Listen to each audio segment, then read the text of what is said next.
This is Grayson County Cougar football on K105. Tonight's Cougar football contest is sponsored by Future Designs Building Materials, Midway Pharmacy, Owensboro Health Twin Lakes Medical Center, Scotty's Contracting and Stone, Western Kentucky Regional Blood Center, Your Global Getaway, and by Grayson County School.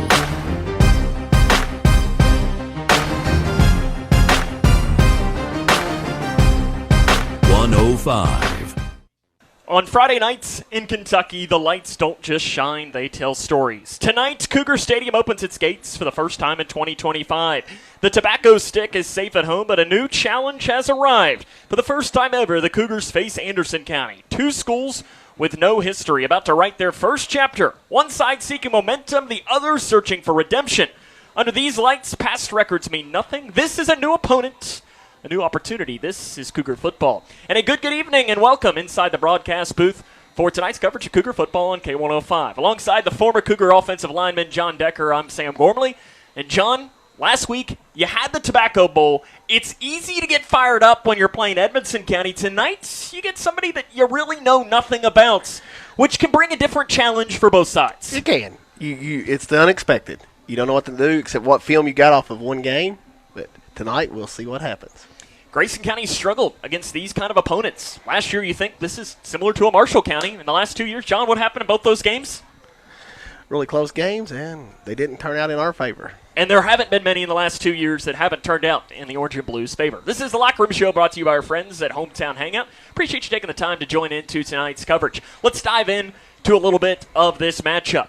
Grayson County 9-3 last year. They defeated Anderson County last week, for their 8th straight season, opening up the game the year 1-0. However, they've not won in week 2 since 2020. On the other side, Anderson County lost last week, 21-14 to Washington County. They've fallen on tougher times. We'll talk about that throughout the broadcast. But they have a legendary head coach in David Buchanan, who is only in his 33rd season as a head coach in the state of Kentucky. Coming up on our Locker Room Show, brought to you by Hometown Hangout. Make sure to stop by and see them before, after, and during every game. We'll introduce you to both squads, talk to the head coach, and have Decker's details. This is Cougar Football on K105. Ready to make a splash for a cause? Join the Ducking Tunger Regatta at Leitchfield Aquatic Center, Monday, September 1st. Every $5 ticket supports the Grayson County Alliance Food Pantry. And with only 2,000 tickets available, your odds are better than ever. Plus, you could win the grand prize of $1,000. Dive in and help us float toward a hunger-free community. Visit gc-alliance.com to secure your ticket today. Help us paddle against hunger. In small towns, we share everything. Our joys, our struggles, our celebrations.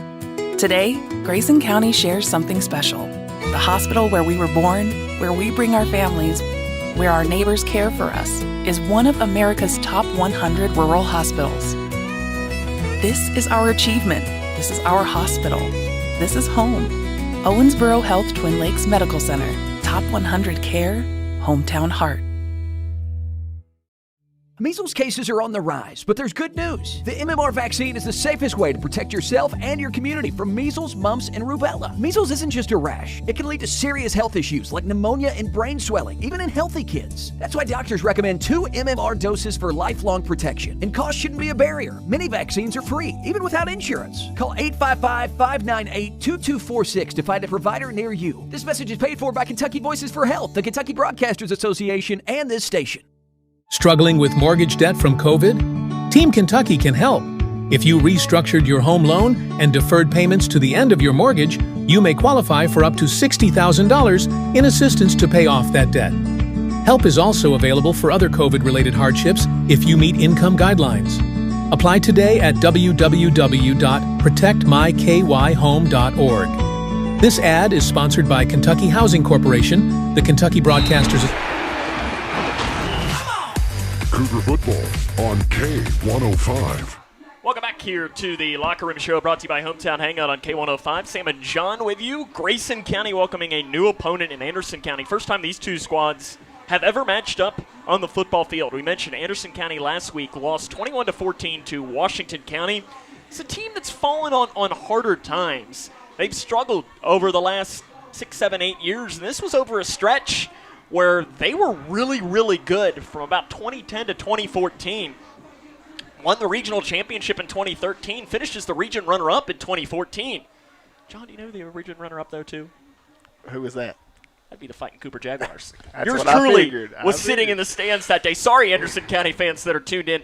The Jags were rolling that day, won 61-14. Oh, wow. I think. So, yeah, it's a good day. I can give a shout-out to Aiden Keller. He had a pick 6 that day. Again, I'm giving shout-outs to people that nobody knows. But, John, I do so many games a year. I have to do something that makes me feel good, exactly. Right? It's that simple. So we're doing that. Henry Cooper is the starting quarterback, but you're going to see a lot of different players pass. As last week, Anderson County had 3 different players pass the ball. Henry Cooper, Hudson DeGarmo also threw the ball, and so did Clay Smith. John, 3 different players throwing. That's going to be a challenge for the Cougars because you don't know who could be throwing the ball. You don't, and I would watch Hudson DeGarmo all the time. He can catch the ball. He can pass the ball. He can run the ball. I haven't seen him kick it, but it wouldn't surprise me if he's one of those kids that can kick the ball as well. You mentioned DeGarmo. He had 24 yards on the ground, 37 through the air. Last year, he also caught passes. He had 185 yards receiving. So they will find different ways to get him the ball. Grayson Olsabrook, he didn't touch the ball a lot last week, but when he touched the ball, he scored.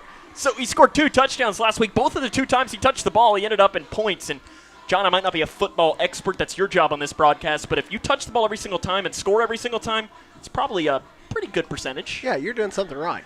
It's almost Kate Hanshaw numbers. It is. We'll take a break, introduce you to the Cougars after this. They'll look to go 2-0 for the first time since 2020. It's Cougar football on K105.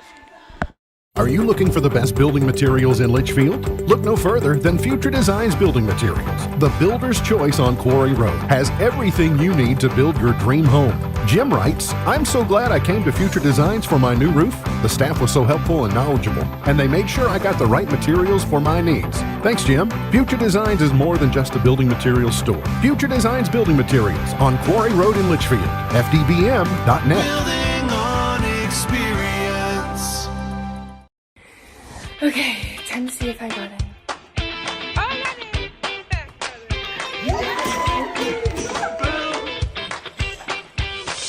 Yes! It is my honor to welcome you to the class of 2029. Let me see your t-shirt. Congratulations and welcome to the Big Blue Nation. Everyone deserves a bright future. Find your future at futurity.org. Hi, I'm Bob with Hometown Hangout Sports Pub and Grill. You might have noticed we don't have fancy decor or celebrity chefs. It's true, we've ignored the trend of upscale dining and extravagant renovations. That gets pretty expensive, you know. And in the end, it's the customer who pays for those upgrades. Not at Hometown Hangout. Our guests come to us for one thing, to have a great time. Whether you're with the family, the whole team, or just friends, you'll love our fun atmosphere, exciting games, and great food. Hometown Hangout on West White Oak. See you after the game. Connection builds community. It grows the minds of future citizens and leaders. Connection teaches. It encourages. It builds confidence. Through relationships, through partnerships, through small daily acts, through high-impact programs at all levels. Connection says together, we can. The one thing I know about Grayson County Schools, when you get the right people going in the right direction. Cougar football on K105. Welcome back to a picture-perfect Friday evening here at Cougar Stadium. Grayson County getting ready to take on Anderson County. And, John, for as nice as those football weather games are, you know, where it's about 55 degrees, I don't know about you, but let's have this for kickoff every single game. I mean, I'm looking right now. It says 79. I mean, by as the game goes along, we're going to be seeing this temperature get down to in the upper 60s, 70. It's going to be perfect. Perfect football weather as this game goes along. Grayson County last week won the Tobacco Bowl, and I thought, you know, take away the penalties, they looked really good. You'll look at Jake Bratcher, 6 of 7 passing, 71 yards, but then, you know, Caden Hanshaw, only over 150 yards rushing, and what was it? On 15 Not carries? 1, not 2, not 3, not 4. 5? Was it 5? Five Five touchdowns. touchdowns for Caden Hanshaw. only on pace for 50, which would tie Sean Alexander. Oh, wow. For the most in state history. Now, again, one game, you can't really use the whole on pace thing, but That's it true. helps out a quarterback who's inexperienced when you have a guy like Caden Hanshaw. Definitely. And Caden, I just think he runs with such power, but I think the speed is sneaky from Caden. It is, and how he reads the hole. It amazed me last week from up here seeing how he hit the hole. Very patient runner, sometimes too patient. Yes, sometimes. And it's finding that balance for him. Defensively last week, I think you take away the one drive that started the second half, I think you're probably pretty happy with how the defense looked. Oh, very happy. That was the only drive Anderson County put together and sustained. 39-15 was the final score. Grayson County defeated Edmonson County last week. We're going to take a break. Brian Jones, he is the 6th-year head coach, the record of 33-21. We'll take a break, talk to him, get his thoughts on the matchup after this. This is Cougar Football on K105. Smith Overhead Door isn't just about opening and closing. We're about safety, security, and style for your home or business. As a future designs company, we're lifting expectations across Grayson and surrounding counties with top brands like CHI and Chamberlain. Hey there, I'm Kevin Brooks with Smith Overhead Door. Whether it's a sturdy LiftMeister for your garage or a sleek Clopay door for your shop, we install and service with a commitment to reliability. Smith Overhead Door, we're opening up possibilities. Secure your entrance at SOHD.info. I crave adventures that spark joy and create memories. Sailing the seas with Royal Caribbean or exploring the magic of Disney parks. And with your global getaway, my dreams are expertly crafted. From all-inclusive Caribbean resorts to tailor-made itineraries, Mark turns wanderlust into reality. Why settle for ordinary when you can have extraordinary? Your global getaway. Expertise in unforgettable vacations. Call Mark at 270-296-0106 or visit yourglobalgetaway.com. Start living your travel dreams today. Yes, start living your travel dreams today. Across Kentucky, treatment providers, state and local governments, and nonprofit organizations are working together to support your pathway to long-term recovery. These providers and communities of recovery will walk alongside you and help you find your recovery journey. If you or a loved one is struggling with addiction, the KY Help Call Center can connect you with resources right now when you call 833-8KY-HELP. You can also visit findhelpnowky.org to find treatment options near you. Midway Pharmacy is your trusted local partner in health and wellness, offering free delivery so you never have to worry about picking up your medications. The friendly staff knows you by name and is always ready to assist you. Living and raising our families in the same community, they understand your needs. With a wide range of services and personalized care, Midway Pharmacy is here to make your life easier and healthier. Visit or call.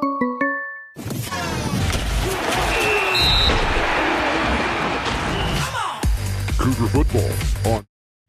Welcome back to the Locker Room Show here on K105. Sam Gormley joined now by Coach Jones from the Grayson County Cougars. Coach, Tobacco Bowl win last week. You control the stick once more. When you got the chance to go back and watch it, other than the penalties, what'd you like?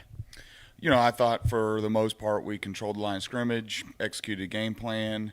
You know, I think there were several guys that had really good games.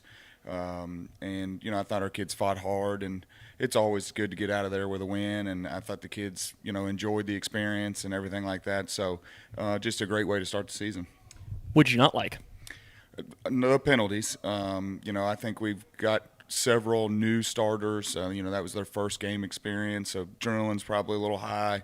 That atmosphere, you know, so I didn't like that. And then the first drive coming out of halftime, you know, I felt like they kind of controlled the line of scrimmage and marched right down the field and finished with a touchdown. And so I didn't particularly like that drive for us defensively, but I thought we responded well and came right back and scored back to kind of, you know, keep the momentum on our side of things. And so we responded well, but we didn't come out of halftime as good as I'd liked.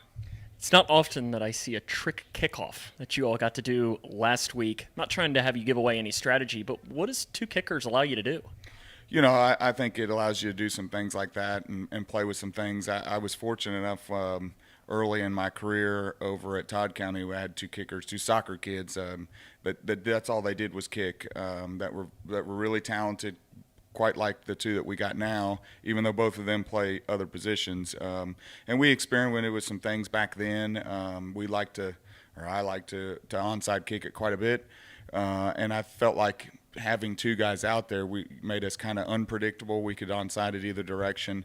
So that's something that, you know, we may expand upon as the season goes. You know, always trying to find extra possessions and control the clock and the time of possession even more.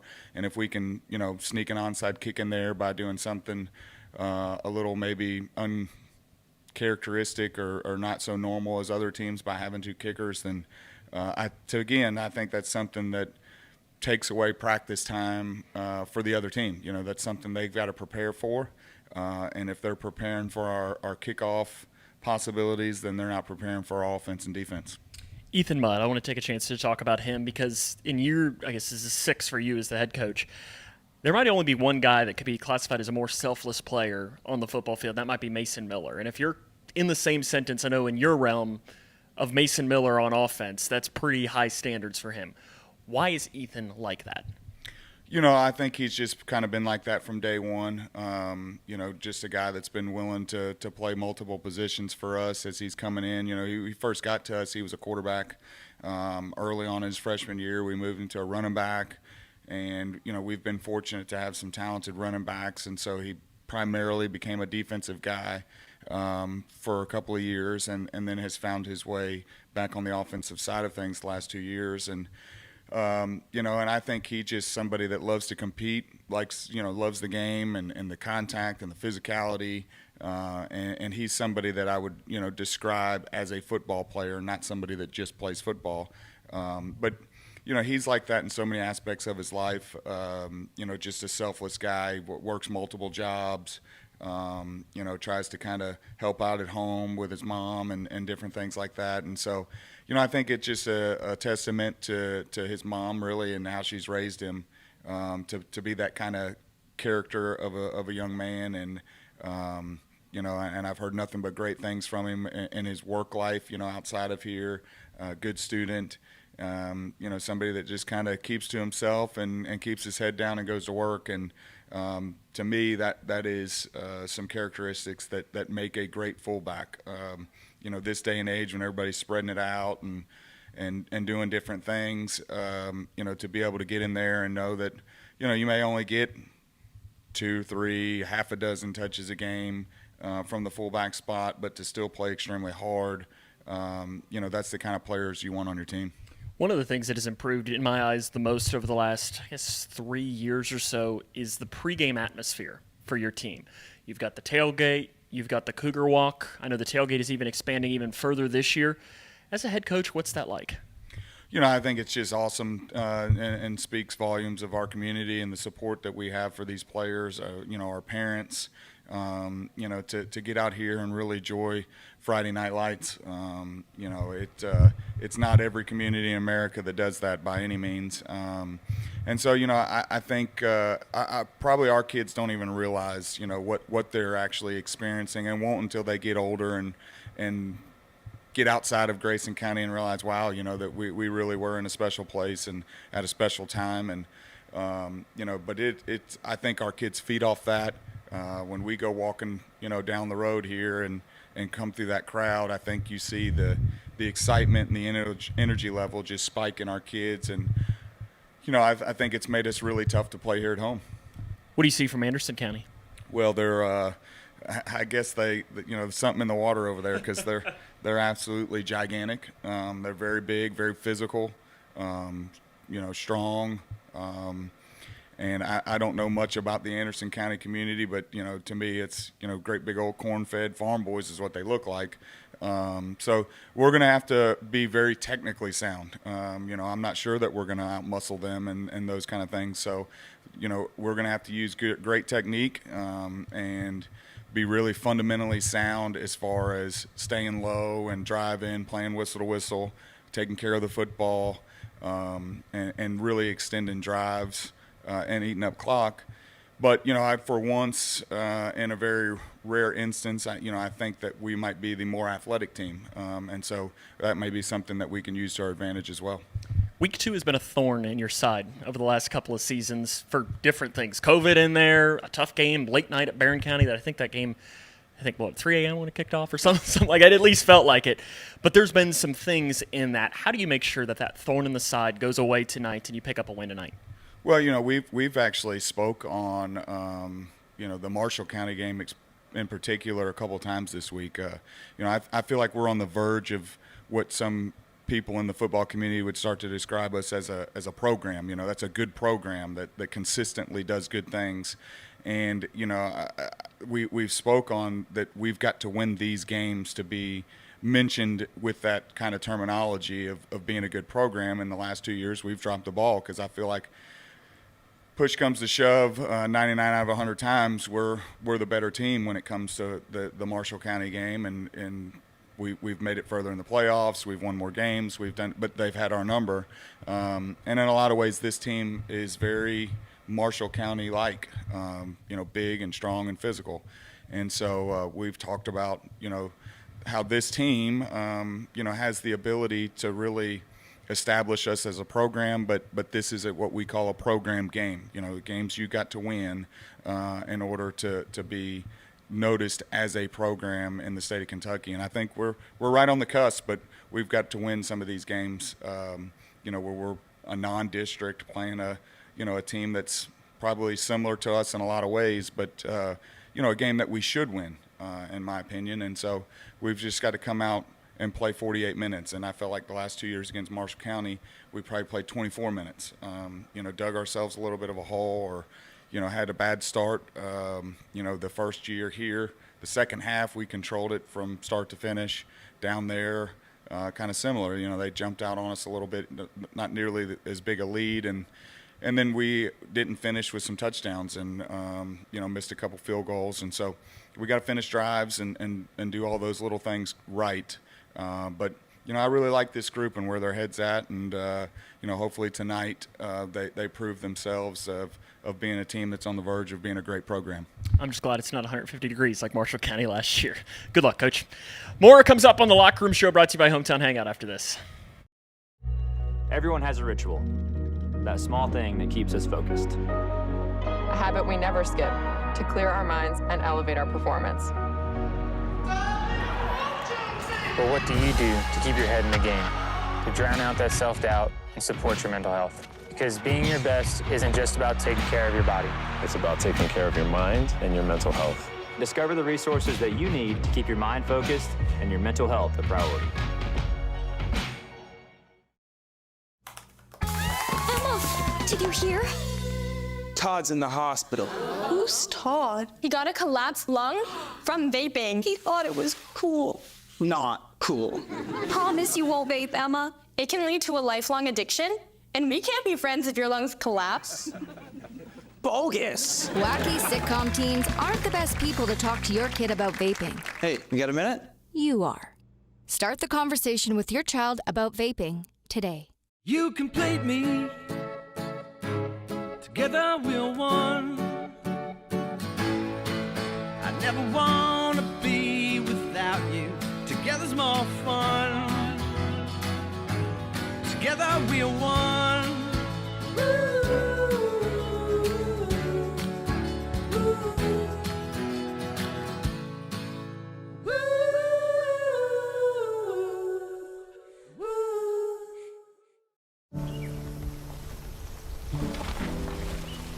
Sophia A., absent, because transportation was absent. Maria J., absent, because child care for siblings was absent. Julio M., absent, because housing was absent. Cole W. Darren L. Olivia H. Absent. Absent. Absent. Absent. When communities and schools is present, 99% of our students are present and ready to learn.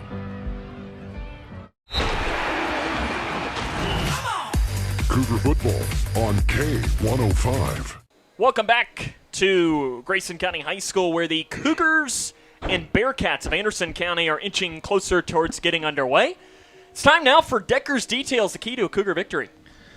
My main key tonight is that we have got to play assignment defense. They ran a lot of trick plays last week against Washington County, and you better stay in your area or you will get burnt. And on offensive line, this front seven is huge. Offensive line has got to open holes, and Caden has got to hit them quick. There you go. Decker's Details for today. You ready to play some football? Let's play some football. Grayson County, Anderson County comes up next. This has been the Hometown Hangout Locker Room Show right here on K105. Wounded Warrior Project empowers post 9/11 veterans and their families with life-changing programs and services. I realized I could be successful in a civilian career. We stand by warriors and advocate for their needs going forward. They were by my side in the hospital, and they're still with me today. Through our programs, community, and advocacy, we're proving anything is possible. Learn more at woundedwarriorproject.org/together. Dear Coach. Dear Coach. Dear Coach, they don't teach you that inner strength is the most important kind of strong. But you taught me that. They don't teach you how to build confidence in yourself or how to deal with all the pressures all at once. But you taught me that. First tee was more than golf. It's where I discovered what I'm capable of. You didn't just prepare me for 18 holes. You were preparing me for every day of my life. Learn more at firsttee.org. In life, things aren't scripted. If you're an athlete, we need people like you and translate those skills to officiating. You can get a lot out of it. It happens in every town, in every game. We never have a perfect game, but the rewards always outweigh the negativities.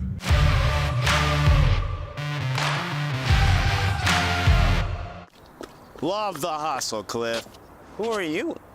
Your lungs. We're quite proud of you. Even though you quit smoking years ago, you may be at risk for lung cancer. Okay. Well, with the routine screening, you can detect it early when it's more curable. Sounds good, guys. Can I get a little space here? Biologically, no. Okay. Listen to your lungs. Get a routine screening that could save your life. Talk to your doctor and learn more at savebythescan.org.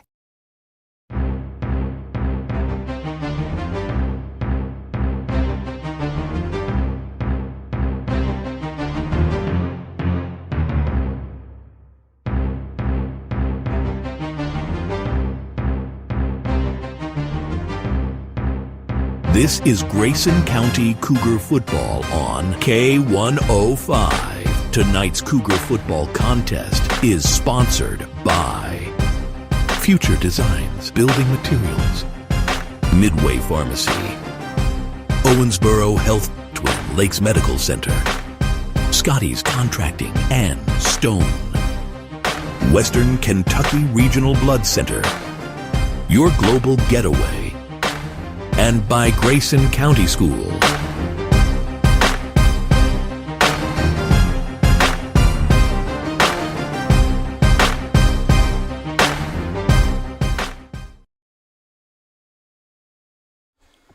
Welcome back here to Grayson County High School, where the Grayson County Cougars are about to take on the Anderson County Bearcats. Sam Gorbley and John Decker with you.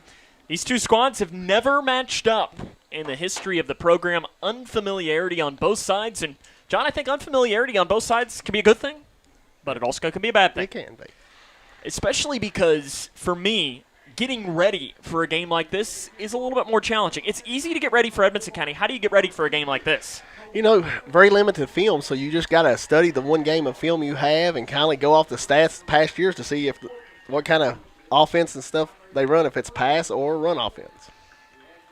And you're going to see them run the ball more. Yes. Anderson County does. Quarterback position is a bit of a weakness. Henry Cooper is going to be the starter.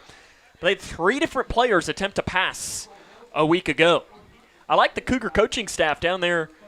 They're wearing some camo. Looks pretty good. I like it.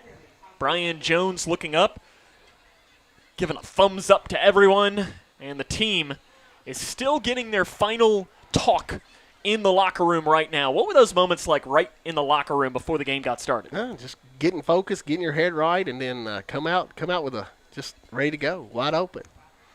Were you a pep talk guy? No. Did you have anybody on your team that would be a guy that would lead into it? We had a few guys on our team that like that, you know. Here they come right now. Usually we had a Sean Logston. Sean Logston was he was our rah-rah guy, you know. I'm sure he could give you a good one, too. Oh, he could. And he was a pretty good football player as well. He was a real good football player. Fireworks are blasting. The fans are coming to life. Oh, these new orange jerseys look nice. I like them. I do too. Debuting the brand new all orange. They haven't worn all orange for home in a couple of years. So they went to all navy. And John, if I'm being honest, I like the all orange for home. I like the all orange. Did you all wear all orange for home when you played, or No. We did not. We switched back and forth between blue and orange. Okay. But never all orange? Never all orange. So I don't think be we white ever had pants? an orange. I don't think we ever had an orange pant. I like it. Anderson County will be wearing white jerseys with, it looks like black pants down there and a red helmet. I want to come back to their helmet a little bit later on in the broadcast because something kind of interesting about it. I was doing some reading and found that they started a couple of years ago with their helmet. Well, you know what we call that, John? We call that the tease in the business. We're trying to get people to listen throughout, and you want to make sure that you listen in to get this ready. Grayson County has won the toss. And like usual, Brian Jones says, I want the ball.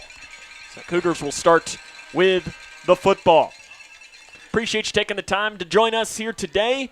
A picture-perfect final Friday in the month of August. Pretty crazy that it's almost September. It is. Been a great week. Going back to return, Jamison Buster and Caden Tyner. Buster busted a few last week. Some good kick returns. He will get one before the year's over. I think he will return one for a touchdown. Maybe right here. Nathan Johnston to kick away for Anderson County. The right hand is in the air of the official. There comes the whistle, and we are ready to go. Johnson does a short little pooch kick on the high bounce. It's picked up by Grayson County and fallen on. Ball comes out at the end, but it looks like Grayson County does fall on it. Nice hands on the hands team for Grayson County. Coming down with it was Bryce Abersol. The Grayson County offense trots out, led by Jake Bratcher, the starting quarterback last week, 6 of 7 passing for 71 yards. Nice job by Abersol on that kick just to make sure he fell on top of it. Yeah, he done exactly what you should do. Fall down and make sure you keep possession. Let's see what the Grayson County offense looks like. Caden Hanshaw, okay day last week. 5 rushing touchdowns, over 150 yards rushing. Trips right side. It'll be a Hanshaw run on the left side. He runs up forward for a pickup of about 2 yards up to the 44-yard line. A couple of Bearcats in there on the tackle led by Clay Smith. 2nd down and 8 will come up for the Cougars after the 2-yard gain for Hanshaw. Hanshaw passed 3,000 yards rushing last week against Edmonson County. He is only a junior. He's on pace to finish with over 5,000 yards in his career, which would put him into the top echelon of KHSAA running backs. We'll go in the eye this time. A wide receiver on each side. Bratcher on the give to Hanshaw right up the middle. He dives. He gets up across the 45-yard line and is dropped at about the 47.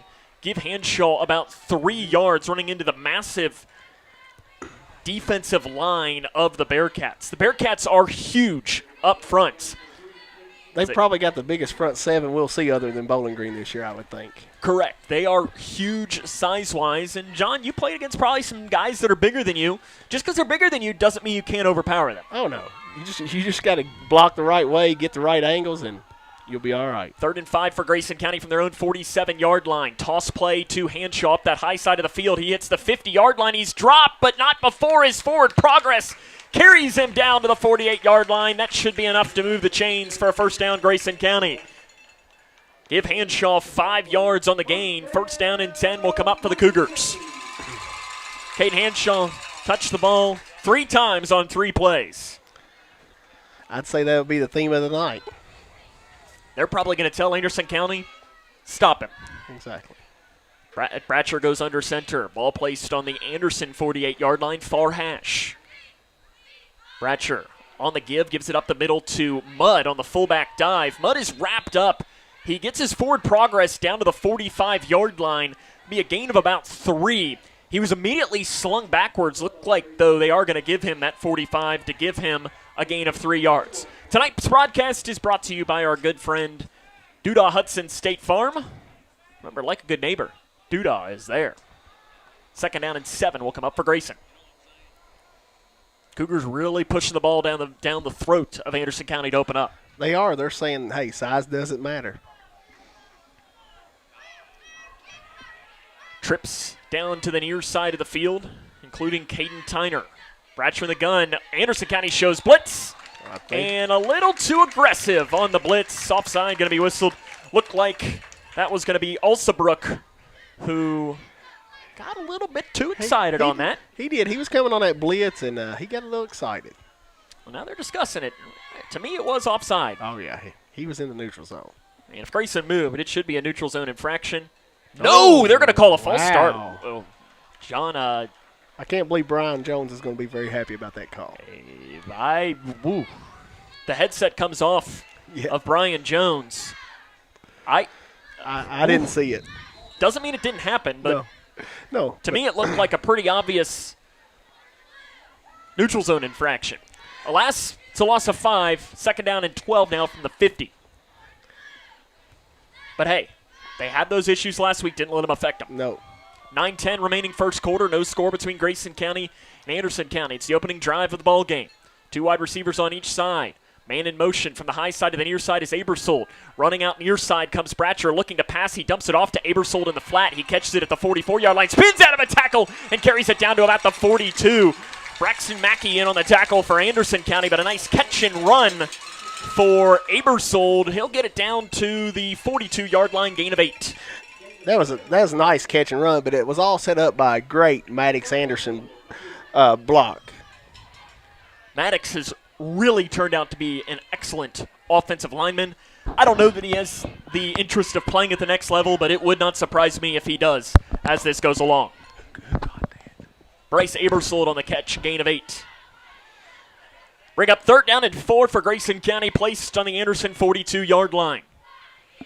Linton goes out wide to the right, trips down to the near side. Ethan Mudd in the slot. It'll be Hanshaw to the right of Bratcher. 4-down territory, whistle blown, delay a game called against the Cougars, and that is a big mistake because that turns 3rd and 4 into 3rd and 9. Yeah, it's a costly penalty right there. And that's where you have a young quarterback. You know, Bratcher, not young by age, being a senior, but it's only his 2nd career start, his 4th career game that he's played in. And those things, though, they're going to add up. Yeah, you're not going to be able to do that once you get into district play. We've got to get that shored up before district. 3rd and 9 now for Grayson. From the Anderson County 47-yard line, ball placed in the near hash. Trips now move to the right side of the field, and Anderson jumps, and guess what? That 5 yards is going to be given right back. Did they just call a false start again? I think so. They did. Wow. I didn't see that one either. I didn't either. Last week, those were both offside. Brian Jones, though, is yelling at his offensive line, so that to me says it probably was the right call. Now the Grayson County faithful down in front of us, they don't agree. But something tells me, John, that even if it was the right call, they weren't going to agree. No, they're not. And Brian Jones may have been telling his center, you got to snap that ball when you see movement. Trips right side, 1 near side. 3rd down and 14 now for Grayson County. 7.5 remaining first quarter. Bratcher looks like he's setting up the tunnel screen to the far side. It's caught by Shane Hall. He breaks back towards the middle at the 50-yard line. Breaks a tackle there, but can't get away from the second one. Gets it down to the 47-yard line. That's a gain of 5 on the catch and run to Shane Hall. But it's turning out 4th down and long for Grayson County. Decision time for the Cougars. It'll be 4th and 9 from the Anderson 47. John, I think you got to go for it. I think you do. You're on you're on the other side of the 50. You've got a really good defense. Go for it. 7 minutes remaining first quarter and running. I expect this game to go pretty quick. 2 teams that like to run the football after last week's game was a long one. It was. A lot of penalties will do that. Mudd and Hall go wide to the right. 2 wide receivers down here to the near side of the field. In the gun goes Bratcher. 3-step drop. Blitz coming. He throws far side. It's caught by Mudd at the 45-yard line. He's got nowhere to go. It'll be dropped. Turnover on downs. Anderson County gets it after the 2-yard gain by Ethan Mudd on the little out. And the drive ends in no points for the orange and blue of Grayson County. First time that's happened all season. Yes, no punts, no turnover on downs last week. The only time we didn't score was the last drive of the game when the clock ran out. And I don't really count that. No. Anderson's going to have it on their own 45-yard line, led by starting quarterback Henry Cooper. Last week, 3 of 7 passing for 77 yards. They are going to run trick plays. They ran about 4 last week against Washington County. It's a toss play, far side, bring it back towards the middle, and slinging down across the 50-yard line and carrying momentum down to the 47. On the carry was Braxton Maxey. He'll get it down to the 47. That'll be an 8-yard gain on the first play. Anderson County going with a little hurry up to open up. I formation for the Bearcats. They're working from left to right, wearing the white jerseys, black pants. Man in motion, shifts. Fakes the handoff, rolling out near side is the quarterback. Cooper dumps it off into the flat. Pass is caught at the 38-yard line and slung out of bounds. Nice tackle made on the play by Jamison Buster, but not before Tyler Slusher on the catch and run gets it down to the 36-yard line. That's a gain of 11 to Slusher. 1st and 10 for Anderson County. 6 minutes remaining first quarter. No score between Grayson and Anderson. 2 wide receivers left side. In the I formation, rather, go the Bearcats. Handoff, left side run, barreling through is DeGarmo. He carries it down to the 30-yard line, gain of 6. DeGarmo, he's the guy, John, that we talked about in the open. They're going to find different ways to get him the ball. He's a great athlete. Yes, he is, and they're going to get the ball in his hands. Not a good start for Grayson County in this ball game. Extra blocker in the backfield. Toss play, it is a double reverse, and coming across this near side, trying to find the edge. Grayson County not fooled. Oh, no. A host of Cougar tacklers there to bring down Clay Smith on the play. Dropped for maybe there might say a gain of, or a loss of 1. Camden Cornwell, he kept him contained, and Shane Hall come in and finished that play off. We saw a lot of trick plays like that. That was the triple reverse. That time, Cougars not fooled. 3rd and 5 for the Bearcats. Extra player checks in. Bearcats might have too many players in the field. Maybe not. Trips left side in the gun, and timeout going to be taken by David Buchanan. 4:46 remaining first quarter. We'll take the timeout with him. This is Cougar football on K105.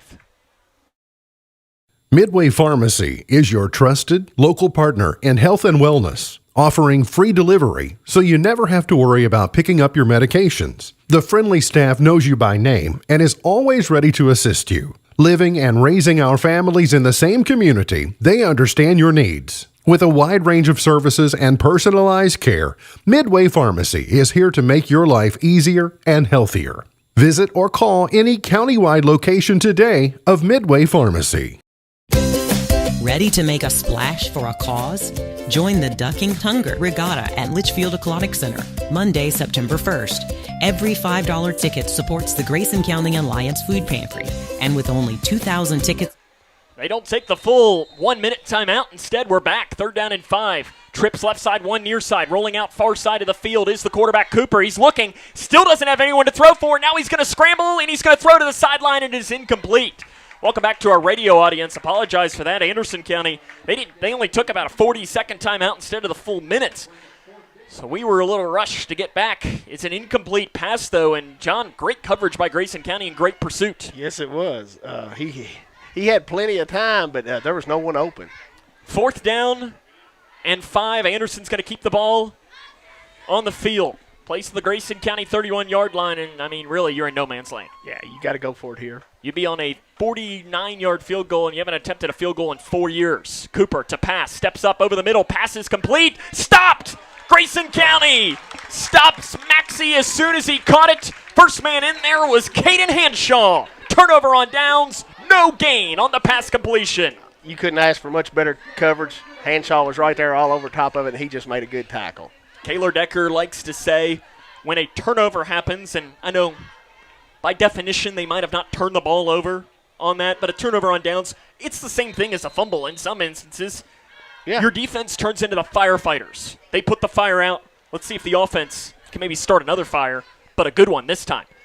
Run for Mudd right up the middle of the fullback dive, and those big legs just carry forward. Ball comes out at the end. Grayson picks it up then and carries it forward. Who ended up picking it up? That was Shane Hall. Gets the run then up to the 45-yard line after Mudd put the ball on the turf. 14-yard gain for Grayson County. Sometimes, John, it's better to be lucky than good. Yes, it is. And a hometown bounce after Mudd put the ball on the turf. And it was able to pick up on the run for Shane Hall. 1st down and 10 for Grayson County. Second first down of the ball game. Bunch formation down to the near side, one to the right.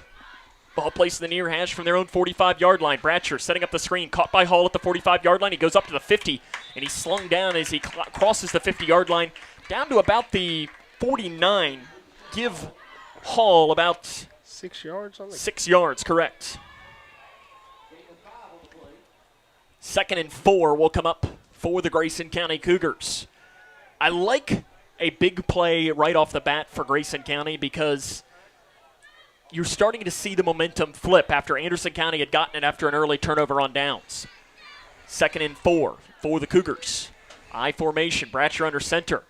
On the give, gives it to Hanshaw, right side. Hanshaw back towards the middle, crosses the 45-yard line. It'll depend on the spot, whether he got it or not. He might be about 6 inches short. I don't even know that it's 6 inches. He might be like, wow. Very, very, very close. Well, now they actually end up posting it a little bit further back. We'll give Hanshaw 4 on the play. Down to the 45-yard line. I mean, John, that it is 3 inches away. It's close. 3rd down and inches. Maybe you take a shot here then. I would. And whistle blown. And what do we got here?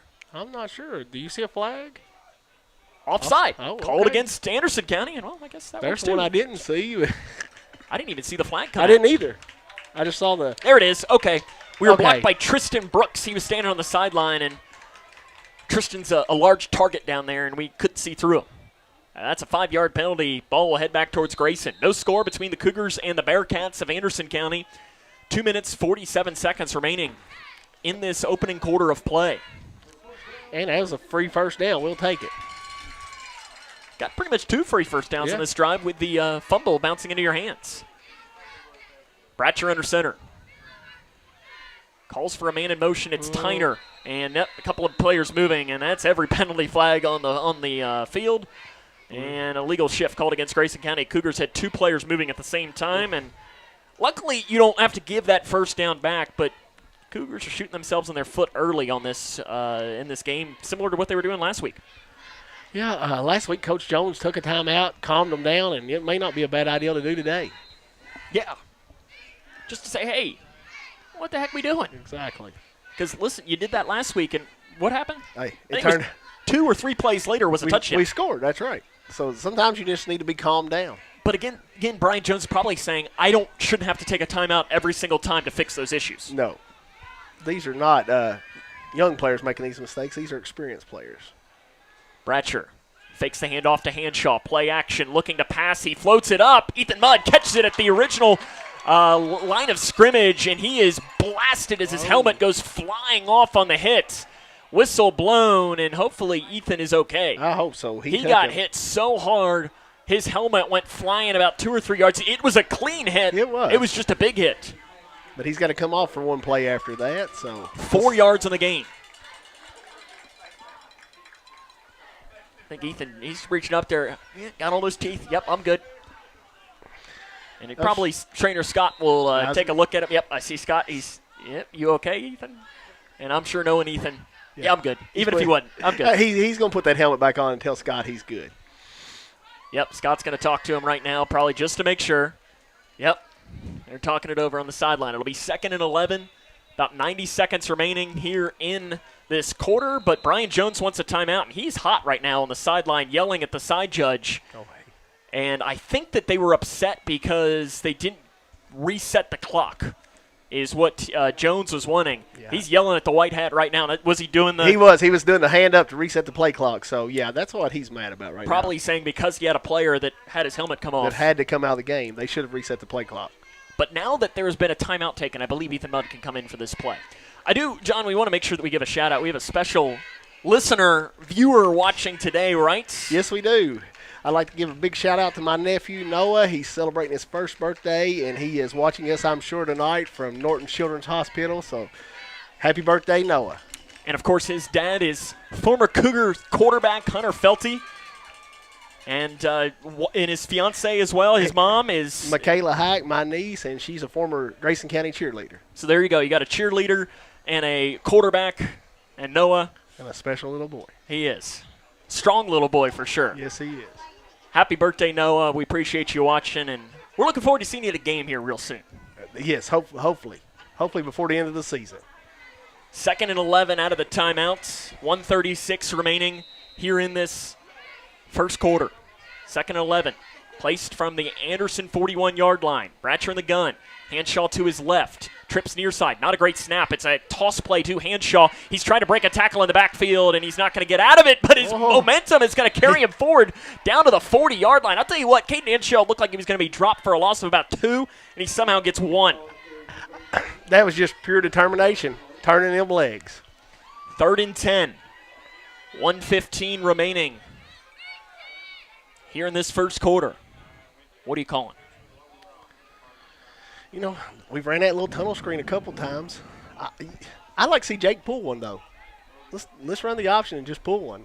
A little RPO? Yeah. They're not going to expect that here on 3rd and 10, I don't think, so I think that would be a good option. Bratcher didn't run the option really at all last week. They did a couple of RPOs. Yes, they did. A little read option look. Trips right side. One near side. Bratcher rolling out to the far side. Has a blocker in front of him. His Hanshaw, and he's got room to run if he wants it. He's got it. 35 slides down, and that's going to be a late hit. That should be. And it is. As Bratcher went sliding, and Anderson County led with the head. That'll be Clay Smith, and Clay Smith's probably lucky this isn't college, because if it was college, that might have been targeting. Oh, it definitely would be. The quarterback's already completely in his slide, and you lower your helmet, that's a target. And hopefully Jake, he's okay. Appears that he is. That's going to be an automatic first down for Grayson County, 15 yards to the end of it. So that should put the ball down to the 19-yard line. That's one of those happened right in front of the Anderson County bench. David Buchanan, the longtime head coach, 33rd overall season as a head coach, 234 and 138. He's been the head coach at Paris, Mason County, Mercer County, and now Anderson County. There's an interesting factoid about him, John, as well, that we'll talk about later on. That is going to move it down to the 19-yard line. Turns out to be a 21-yard gain. You know, their coach could not be happy seeing that happen right in front of him. 1st and 10 for Grayson County. Bratcher gives it to Hanshaw. Hanshaw takes it right up the middle, hits the 15-yard line, and he's dropped amongst the big boys down low to the 14-yard line. Gain of 5. David Buchanan, though, he has coached football. He has coached 3 players that have won Mr. Basketball, John. How about Chris Lofton? Oh, wow. Trevon Faulkner, and maybe your favorite player of all time, Darius Miller. Big Darius Miller. So there's an interesting factoid. A football coach coaching 3 Mr. Basketballs. That's the end of the first quarter. Grayson County and Anderson tied at 0s. This is Cougar Basketball, or Cougar Football on K105. When you bundle home and auto, good things can happen. You get a local agent who can help you choose the right coverage for you at a price that's right for you. Call State Farm agent Duda Hudson in Leitchfield today. It's Kyle's last spin on his turntable. Yeah. And the first day of Kira's new career in IT. When you donate to Goodwill, you help provide skills training and career placement. And the things you love start a new life too. When I grow up, I want to be a ballerina. Because dancing makes me happy. I get to entertain people, and nothing makes me feel more like me. PI impacts millions of children's lives. Early and accurate diagnosis and treatment gives children like Olivia a chance to achieve their dreams. It takes a great team to put on a show. It also takes a great team of caring people to keep a dream alive. And now my dreams are coming true. For more information, visit our website at info4pi.org.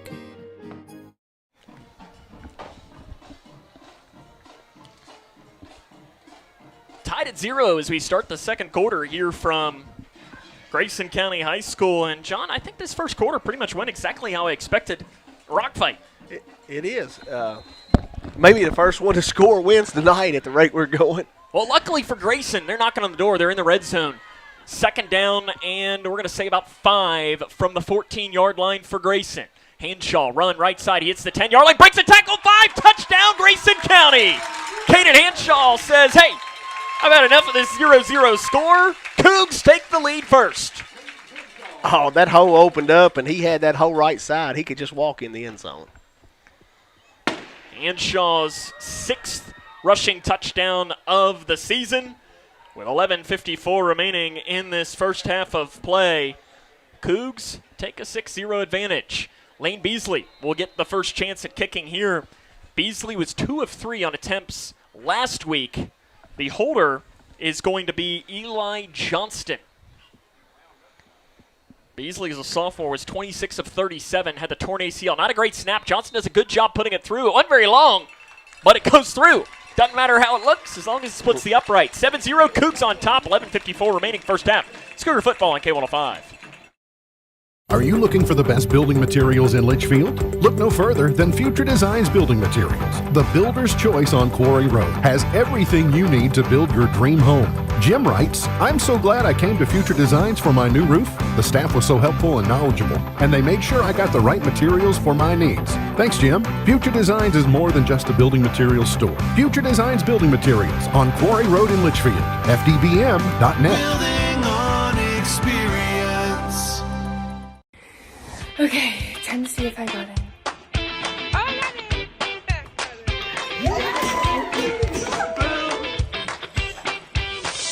Yes! It is my honor to welcome you to the class of 2029.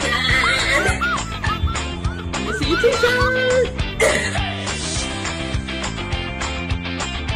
Congratulations and welcome to the Big Blue Nation! Everyone deserves a bright future. Find your future at futurity.org. Grayson County leads 7-0. 11:54 remaining in the first half. John, you were making a comment saying first team to score wins. Hopefully you're right. I hope so. Cougs are up first. Well, we got both kickers out on the field, I see. And if you listened to the locker room show, you heard me ask Coach Jones about that. I said, what does that allow you to do? And he says, he likes it is he can do some different things on kickoff, and it makes the opposing team have to spend an hour of practice defending it. Exactly. When they could have been spending an hour of practice looking to score on their defense or stop their offense. Evan Hasty looks like he will be the one to kick it away, and he will do the job. A high end-over-end kick, backpedaling and catching at his own 4-yard line for Anderson County to the 20-yard line and carrying it up to about the 26 on the return, as that was Hudson DeGarmo. That's where Anderson County will come back out. For the Bearcats, their first drive started well and then hit a lull. Yes, it did. The defense bowed up and done their job there. Bend, but don't break. I like that, there's the old saying that yards mean a lot. It's good to not give up a lot of yards. But really, there's only one stat that actually matters, and that's points. That's points. In the game of football. Points is all that matters. You can have an awful game, but if you have more points than the other team at the end of the day, it's a good day. Run right side, running right in to the Cougar defensive line, carrying forward after a pickup of about 2 yards. Looked like a rugby run there. It was just our boys versus your boys. It was, and Camden Cornwell and Maddox Anderson were right there to just say, hey, you're not going anywhere. Those are kind of the runs you loved as an offensive lineman, right? Yeah, just me versus you. That's right. Screen play. It's a toss, far side, caught, catch and run, running forward and diving up across that 30-yard line. A short pickup on the play up to the 31. Looked like that might have gone to, I think it was to 42, Braden Caldwell. 31-yard line. It's a gain of 3. Hurry up offense, 3rd down and 5. Toss play, high side of the field, trying to find the edge, not getting it! Ethan Mudd breaks through and drops Mackey for a loss on the play. Back to the 27, loss of 4. Ethan was there and just blew that play up. Ethan Mudd, as soon as Mackey turned, he put his foot in the ground, and Ethan Mudd said, hey, my name's Ethan, nice to meet you. Got a couple of players running off the field, punt team on. Will Vincent, that's the fastest Will's run in a while. I like seeing Will get out, move a little. Here comes the punt from Anderson County. They'll give it away. It's a line drive kick. High bounce. Caden Tyner's going to get away from it, and it is going to die at about the 41-yard line. I give credit to Jalen Crutcher. He laid on that one. He did. He was going to make sure no one picked that up. Grayson's going to get the ball, and I think you started to see some things on offense, and really for the Cougars in this game, John, when they haven't had a penalty, they've been able to move the ball. Yeah, we're the only thing stopping us. We're shooting ourselves in the foot. We get that figured out, it's going to be a good night, I do believe, Sam. 10-17 remaining in this first half. 7-0 Cougs on top. Grayson beginning a 3-game homestand here tonight.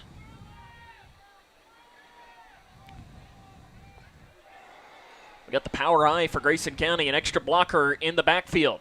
Hanshaw on the run. Nice block picked up on the near side, but Hanshaw's dropped for no gain on the play. Met on the field by Eli McCann. Hanshaw, they actually might give him one. I think they're going to give him one there. That was another one. Nope. Well, yes, they are going to give him one. They are going to give him one to the 42. But, he was stopped for a loss, and he turned nothing into something. And that's what makes a good running back a great running back. Yes. Because you're not going to get 5 yards every time. You're not. Last week he averaged 10.5 yards a carry. You're not going to do that every night. Probably not. And if you are, I'd take that, though. Oh, I will, too. Cornwell joins Mudd as blockers for Hanshaw. It'll be Hanshaw left side this time. He carries it to the 45-yard line. And driven backwards by a host of Bearcat defenders, give Hanshaw about 3 on the play. Tonight's broadcast of Cougar football on K105 is brought to you by Doodah Hudson State Farm. Remember, like a good neighbor, State Farm is there. And Doodah is there as well. 3rd and, say, about 6 for Grayson. 4-down territory, presumably. I think so. The way our defense is playing, if you can get 2 or 3 yards here. Barring a big loss. Yes. I think you're probably going to keep the offense on the field. I formation. Toss play, near side. Hanshaw, and he's dropped this time in the backfield for a loss. That time, Hanshaw wasn't able to break out of it as Nicholas Aldridge met him in the backfield. Back to the 39. It's a loss of 6 yards, and now I think you got a punt. Yeah, you got a punt now. Nice play made by Aldridge. He read it well. He did. He beat his block and was in the backfield, and he played it pretty well. Lane Beasley to punt. Couple of returners back for Anderson County, including DeGarmo, is back deep. Beasley stands at his own 27-yard line, and the snap goes right through his legs. Beasley's going to have to go grab it. He picks it up, and it's recovered by Anderson County. Fumble by Grayson. Anderson's going to get great field position at the Grayson County 11-yard line. Oh, that hurts. That is the last thing you wanted. Big play for Anderson County. A terrible snap from Grayson. Beasley couldn't pick it up as it was a ground ball to him, and now Anderson's going to get excellent field position. From the 11-yard line of Grayson County. Hurry up as it's a toss play. DeGarmo hits the edge inside the 10-yard line and shoved out of bounds after a pickup of about 3 or 4 across that far side. Cornwell showed him to the sideline. Yes. Looks like they're going to say to the 8. It's a gain of 3 for DeGarmo. 2nd down and 7. Toss play again. Run. Hit. Ethan Mudd, first man to meet the running back for Anderson County. That was big number 40, Grayson Alsabrook. And there is a Cougar down on the play. Slow to get up. That's Caden Hanshaw down for Grayson County, and that is not what you want to see if you're a fan of the Cougars. No, it's Hanshaw not. Immediately takes his helmet off and slings it to the turf. Trainer Scott Ballman is walking out. Dr. Isaac Miller is making his way out as well. And hopefully Caden is just – I know he dealt with some cramping last week. That's all we can hope for. John, we got to take in something pretty cool earlier today. In fact, I see him here. If you listened to In the Know earlier today, you got to see Dave Thompson join us there, the voice of the Cougars. Great to see him. Great to hear him back on the air. It was. Some great stories, and he's still sharp as a tack. He is. He shared a lot of good memories up there today with some of us, and it was great to be around him and hear those stories. You can go back to our YouTube channel and see that. I want to thank George Lindsay. He helped us out this week, all week on In the Know. In fact, George is going to continue that with our Cougar Conversation segment at halftime today. And, John, we're going to talk to somebody that I think George knows decently well. Maybe his brother, Jordan Lindsay, who, if you don't know about Jordan Lindsay, talk about fascinating. Okay. He works for NASA. Oh, wow. And right now, what he's working on is trying to put a man on the moon again. Oh, that'd be great. I bet that would be an interesting conversation. It is, so make sure you stay tuned in at halftime right now as, again, Caden Hanshaw is the injured player for Grayson County. He's right now sitting up. They're working on what appears to be his left leg. Let's hope that Caden is okay, though, because this is not what you want to see. He's currently being helped to his feet and being helped off the field as well. And listen, he is walking, but not putting much weight. In fact, now he's taking all of the weight off of his left leg. Yeah, he's not putting any weight on that left. Well, he is a little bit now. Knowing what I know about Caden, he's going to try to put weight on that leg if he can. It'll be 3rd down and 5 for Anderson County when we come back, but let's hope Caden is okay. That is not a loss the Cougars can afford to have. No, it's not. This is a guy that's having an absolutely amazing career, and you hate to see this happen, so hopefully he's all right. They're immediately taking him straight to the trainer's table. He's in good hands, though, with Trainer Scott and Dr. Isaac Miller as well. Yes, he is. We're lucky to have a great sports medicine program here. Yes. Scott does a great job, and so does Dr. Miller. Okay, out of the timeout, it'll be 3rd down and 5 for Anderson County. We'll keep you posted on Caden. I formation, offset I. Faking the toss, kept on the run, up the middle. Cooper running, taking himself, and he's into the end zone. Run for the quarterback, Cooper. He goes in from 8 yards out, and Anderson County has made it a 1-point game now.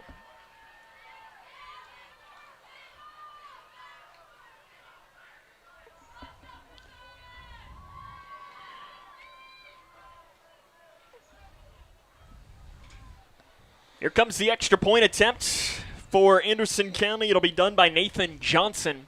He was 2 of 2 last week. Good snap, good hold, kicks long enough, and he put it through. Anderson County has tied the game up now at 7 with the extra points. 7-7, 7:21 remaining first half. This is Cougar football in K105. Measles cases are on the rise, but there's good news. The MMR vaccine is the safest way to protect yourself and your community from measles, mumps, and rubella. Measles isn't just a rash. It can lead to serious health issues like pneumonia and brain swelling, even in healthy kids. That's why doctors recommend 2 MMR doses for lifelong protection. And cost shouldn't be a barrier. Many vaccines are free, even without insurance. Call 855-598-2246 to find a provider near you. This message is paid for by Kentucky Voices for Health, the Kentucky Broadcasters Association, and this station. Struggling with mortgage debt from COVID? Team Kentucky can help. If you restructured your home loan and deferred payments to the end of your mortgage, you may qualify for up to $60,000 in assistance to pay off that debt. Help is also available for other COVID-related hardships if you meet income guidelines. Apply today at www.protectmykyhome.org. This ad is sponsored by Kentucky Housing Corporation, the Kentucky Broadcasters Association, and this state. Welcome back here to Grayson County, 7-7. Here comes the kick from Anderson County, and it's going off to the far side. Jamison Buster bounces over Buster's head, and he's going to pick it up at about the 14-yard line. Buster right up the middle to the 20, and that's where he's dropped. His forward momentum is going to carry him up to the 23. It's a decent return, but special team is causing Grayson County some issues early on in this game. And, John, now you're going to go out there for this Grayson County offense without your main man, Caden Hanshaw. You know, you got to have some people like Ethan Mudd, Jamison Buster to step up right now. And this is probably where one of your captains needs to step up and say, hey, this is for number 3 right now. Exactly. Caden's currently being worked on the trainer's table. Again, we will keep you posted. If we hear or see something, we'll be sure to let you know. 1st and 10 from Grayson on their own 23-yard line. It's a tie game, 7:16 remaining first half. I formation. Bratcher under center, Cornwell in at fullback. Mudd is the tailback. It'll be a run for Mudd, and he's dropped for a loss on the play. Anderson County blew that up. Again, back-to-back plays made by Aldridge and Mudd. Awesome. It's a loss of 3. Back to the 20. Well, that's a loss of 5. I think they gave him to the 25 while ago. I couldn't Buster believe that. Really good field position on that return. They only had him to the 23. So it's a loss of 5, even worse. Tanner Warner is going to come into the game now for Grayson County. Hanshaw is at least sitting up right now, and looks like his ankle is being iced immediately, and that's probably not a great sign if you're expecting him to come in the game right now. No, they're taping a bag of ice on it right now. Trips left side, one near side. In the gun goes Bratcher. Second down and long. Bratcher rolls out far side, throwing off in the flat. Pass is complete up that far side. He crosses the 25-yard line and gets up to about the 27 on the run. Who caught that? It looks like it was, I think it was Shane Hall potentially on 12. the catch and run. It was Bryce Abersold. Okay. As Abersold carries it to the 28-yard line. That's a gain of 8. Third down and 8 for Grayson.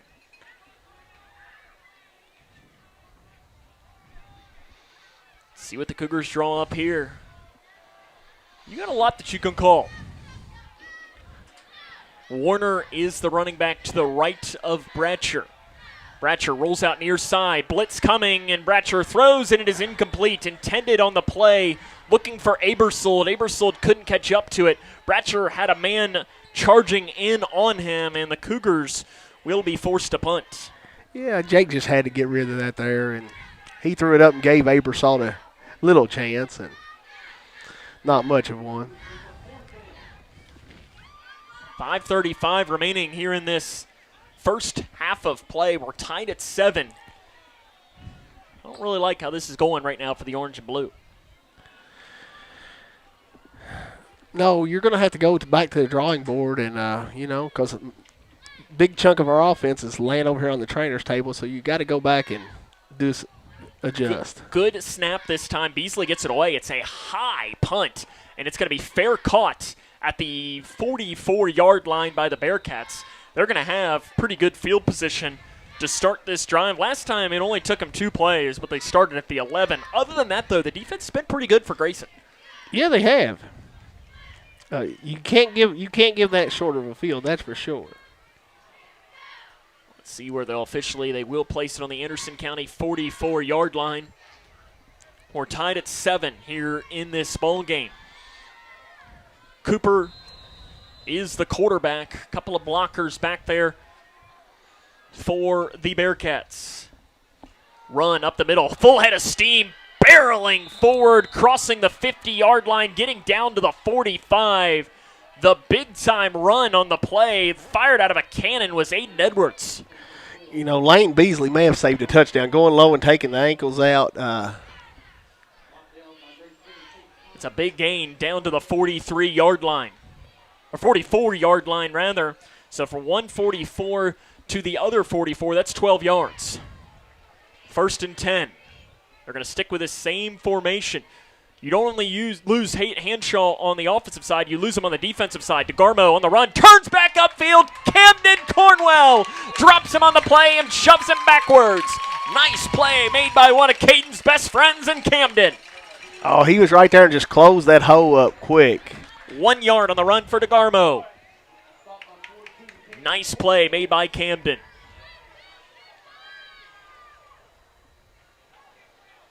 Cornwell has really turned into a good linebacker. Yeah, he has. He's just a stable right there in the middle. 2nd down and 9. Faking the handoff, rolling out far side, throwing. Oh, back over the middle. The pass is caught. 1st down, breaking a tackle. No, he's down. Down on the play, carrying it down to the 29-yard line on the catch and run for the Bearcats. That was, as he's trying to turn towards me, that was number 16, Donovan Fallis. That is a gain of 14 on the catch and run as it was thrown by Cooper back across his body. Yeah, he made a really good throw there. Offset I formation, hurry up continues. Toss play near side to DeGarmo, and again, Mudd hits him. DeGarmo breaks Mudd's tackle, and there to bring him down is a host of Cougars. Caden Tyner in there, as was Shane Hall, as was Evan Hasty. For Grayson, it's a loss of a couple of yards. Back to the 31, loss of 2 on the run for DeGarmo.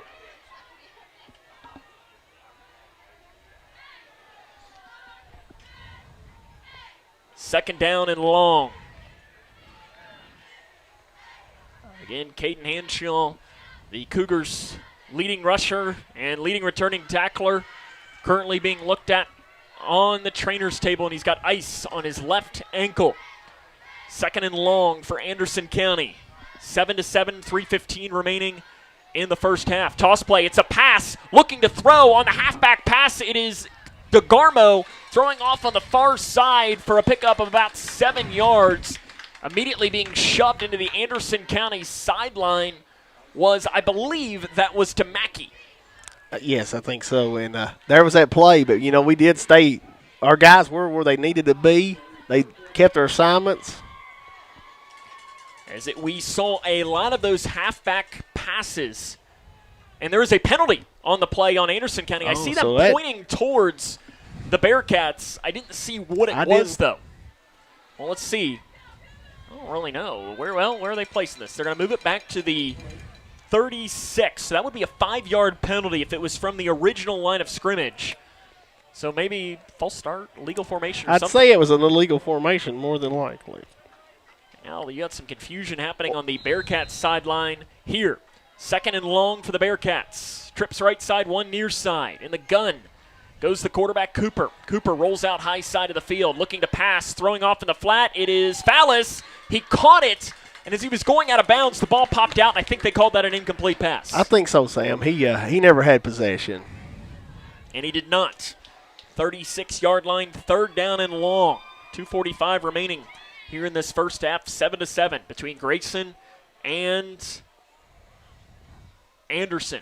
Hanshaw has now left his spot on the trainer's table. I do not see him on the sideline. He may be amongst them.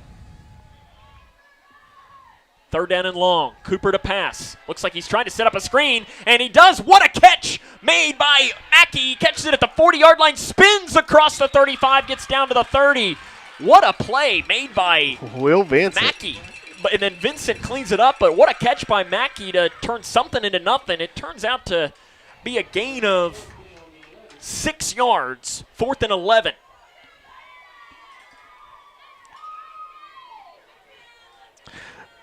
Well, Big Will Vincent chased that back down and made a great tackle there. Gotta love Will. 2:07 and counting remaining in the first half. Brian Jones does have 2 timeouts remaining on 4th down. This is a tough decision for him, too, do you take the timeout? Do you not? Anderson County probably going to let this go all the way down, and then they are going to take a timeout. It looks like at least that's what David Buchanan is doing, and that appears to be what he will do. The clock will run down to about, what are we going to say, 1:40 remaining in the first half at 7-7. I mentioned that Anderson County, they have something different with their helmets. And it's pretty cool what David Buchanan did. John, if you look, their helmets are red with a navy blue A inside a white oval. We don't have a camera that necessarily shows that to you. Anderson County had not worn primarily red helmets since 1971. And David Buchanan, when he was hired 3 years ago, he wanted to bring this back to be able to tie alumni to the program and bring it in cross generations. Okay. I like it. I do too. And have the A on there. I know when I went to Anderson County, I've been there about 3 times for football games, and I know that they have the A is very predominant for what they have. I did not know it was an oval. I thought it was like a paw or something when I saw it on the screen. Okay. 4th and 11 for Anderson County. 1:40 remaining. Ball placed in the Grayson County 30-yard line. Big play for this Cougar defense. Trying to get off the field with a turnover on downs. Cooper looks near side. Rolls out far side. Good coverage from Grayson County. Cooper's got to get it away. Cooper floats it, and it is out of bounds. Turnover on downs. Grayson's going to get the ball back with 90 seconds remaining in the first half. That's a big play, Sam. A great way for our defense to end the first half, hopefully. 1:30. With Henshaw on the bench, John, how aggressive are you with 2 timeouts? We'll see what the first play does. If we get some good positive yards, then I say let's go be aggressive. So what's your first call? You're doing a run? My first, yeah. I think I'm letting Jake Bratcher keep one here. We haven't done that this season. We haven't showed that, and we have done that in years past. And Hey, I let him put one in Ethan Mudd's belly, pull it, and go. Jamison Buster is in the backfield. Oh, wow. To the left. This kid's got some of speed. Bratcher. Trips left side. First down and 10 from Grayson from their own 30-yard line. Some confusion on the defense for Anderson County. Bratcher snaps. It's not a great snap. Fakes the handoff. Bratcher looking to pass. He's just got to get this one away. Rolls out near side. He's just going to throw this one to us, John. Catch it. Oh, no, yeah. It's coming incomplete. It was Evan Hasty trying to catch it on the sideline. Evan was the closest. I was ready if it was going to come to me there. And honestly, for Jake, that's a good decision. It was a very smart decision. Incompletions are not a bad thing. No, they're not. 2nd and 10. Takes about 10 seconds off the clock. So it's 7-7 between Grayson County and Anderson County. Remember to stay tuned in at halftime. Our good friend George Lindsay will talk to his brother, Jordan Lindsay. Learn more about NASA and so on, and how Grayson County turned a Caneyville boy into an astronaut. That is a pretty neat story. 2nd and 10. Trips left side. Ball placed to the 30-yard line. Anderson showing blitz from the near side. It's Mackey as a stand-up edge. Now they're showing blitz up the middle. They're rushing 5. Screen, far side. Good call by Grayson County. Tyner trying to get the edge. One player was over there, and a nice tackle made by Caldwell. Tyner gets it up for a gain of, I think they're going to say about 3. If Caldwell wasn't there. Oh, if he misses him, it may be 6. Tyner very shifty. 1 minute and counting, and I'm sure this is probably where Brian Jones will take a long time to call this play. Yeah, if we get the first down, we'll use the timeout, I think, here, but we're going to use the majority of this play clock, The good thing is you got a kicker that's got some leg. You do. You got 2 kickers that's got a decent leg. Maybe you say, hey, get it close. You keeping it on the ground here? Yeah. 3rd and 7 for Grayson. Trips near side. Mudd joins Bratcher in the backfield. Anderson showing blitz, and it's delay a game. Grayson just did get it away in time. Coach Jones is not going to be happy for 5 penalties for 25 yards in this first half. After, I think it was 5 penalties at the half last week. I think so. Now I think you're definitely running the ball. Oh yeah, you're going to run the half out here unless they take a timeout. And I would. I would too. Because you've already seen that the long snapping has caused some issues already. Make them punt it to you. Exactly. And I'm sure that's what David Buchanan is in the ear of the official on that far side saying, hey, I want a timeout as soon as this play's over unless I get a first down. Exactly. Trips near side, 1 left side. Bratcher has Mudd to his left. 3rd and long for Grayson. They're tied at 7 with about 13 seconds. Oh, they started the clock yeah, I don't at know. the end of that play. I shouldn't have so done they don't that. even have to snap it if they don't want to. Maybe they'll run one more play. Yeah. They are. Kept by Bratcher Oh, on the there read it option. is. He carries it up to about the 30-yard line. Buchanan tries to call timeouts, but they will not get it. At the end of the first half of play, it is Grayson County 7 and Anderson County 7. Come back. Halftime show's next here on K105. Everyone has a ritual, that small thing that keeps us focused. A habit we never skip to clear our minds and elevate our performance. But what do you do to keep your head in the game, to drown out that self-doubt and support your mental health? Because being your best isn't just about taking care of your body.